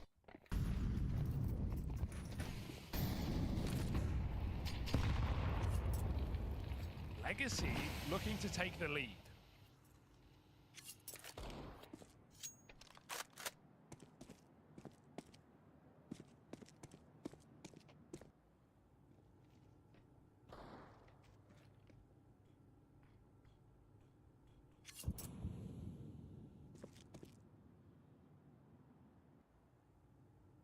Setup's looking good here from Legacy too. They're very ready to fight outside. The one engagement that could give a bit of pause is this one, Breno versus the MP9 at ramp. Even then though, it's a hard fight for him to win and get past. If he does, the round opens up, but if it ends up going down in the yard first, yeah, that's exactly what Legacy want. Hostia. Swift cleanup outside, as it's only Breno in a world of hurt. He'll go back to the fight that nearly started it all. This one over towards ramp. He's unable to get it. That's Legacy now in the lead after going 5-7 down on the half. Very impressive when you consider how this game started as well, but it's kind of followed for MIBR in the sense that we had these 4 spies at the start of the T side.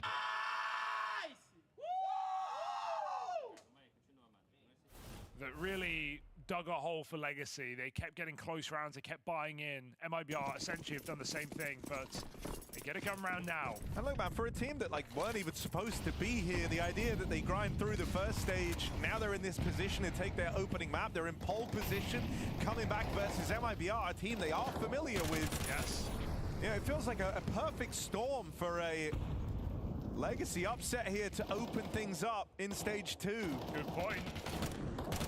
Would be a crazy way to kick off this second stage. That's the saying goes. It feels like they're playing with house money right now. Okay, Lux. They are holding right now. Timing peak is good. The shot is not so much. Safe having a struggle will finally finish that. And you definitely take the space outside. You know it's going to be clear with that deep push. Fakes a step, goes back to lobby. They will be grouping for this yard control now, knowing Lux is dead. 4 and 12. And maybe I'll have a lot of room to take. Perhaps just going to look... Also a lot of ground to cover though, right? Doing this quietly, not going to leave themselves with a hell of a lot of time here. 40 seconds left on this clock. As Exit's lobbing in a bit of a fake out towards the top site. The team now got the info, and so Legacy aren't falling for this. They've already got a player down in B. Sad's in here on the Famous. There is a world where you could try and come up through the vent, but Exit isn't in a position to help with that. Yeah, it would be such a risky move at this point in the round, having no support from the lobby at all. They almost have to go down into B. Could they really risk it? Molly in the vent, so they're committed now. 10 seconds. Good position. Satin does a lot of damage, and that nade will stop the plant. Smoke blown open. Nissim gets his kill, and this one falls apart for MIBR. The hilarious part is, if they went up the vent, there was no one there. The energy. Dumao letting them know from the start of this game, now to Legacy in the lead, been shouting the house down. Yep.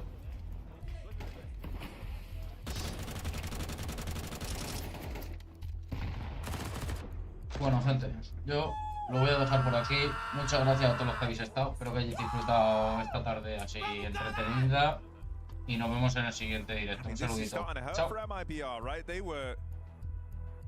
They were the squad that could have run away with this.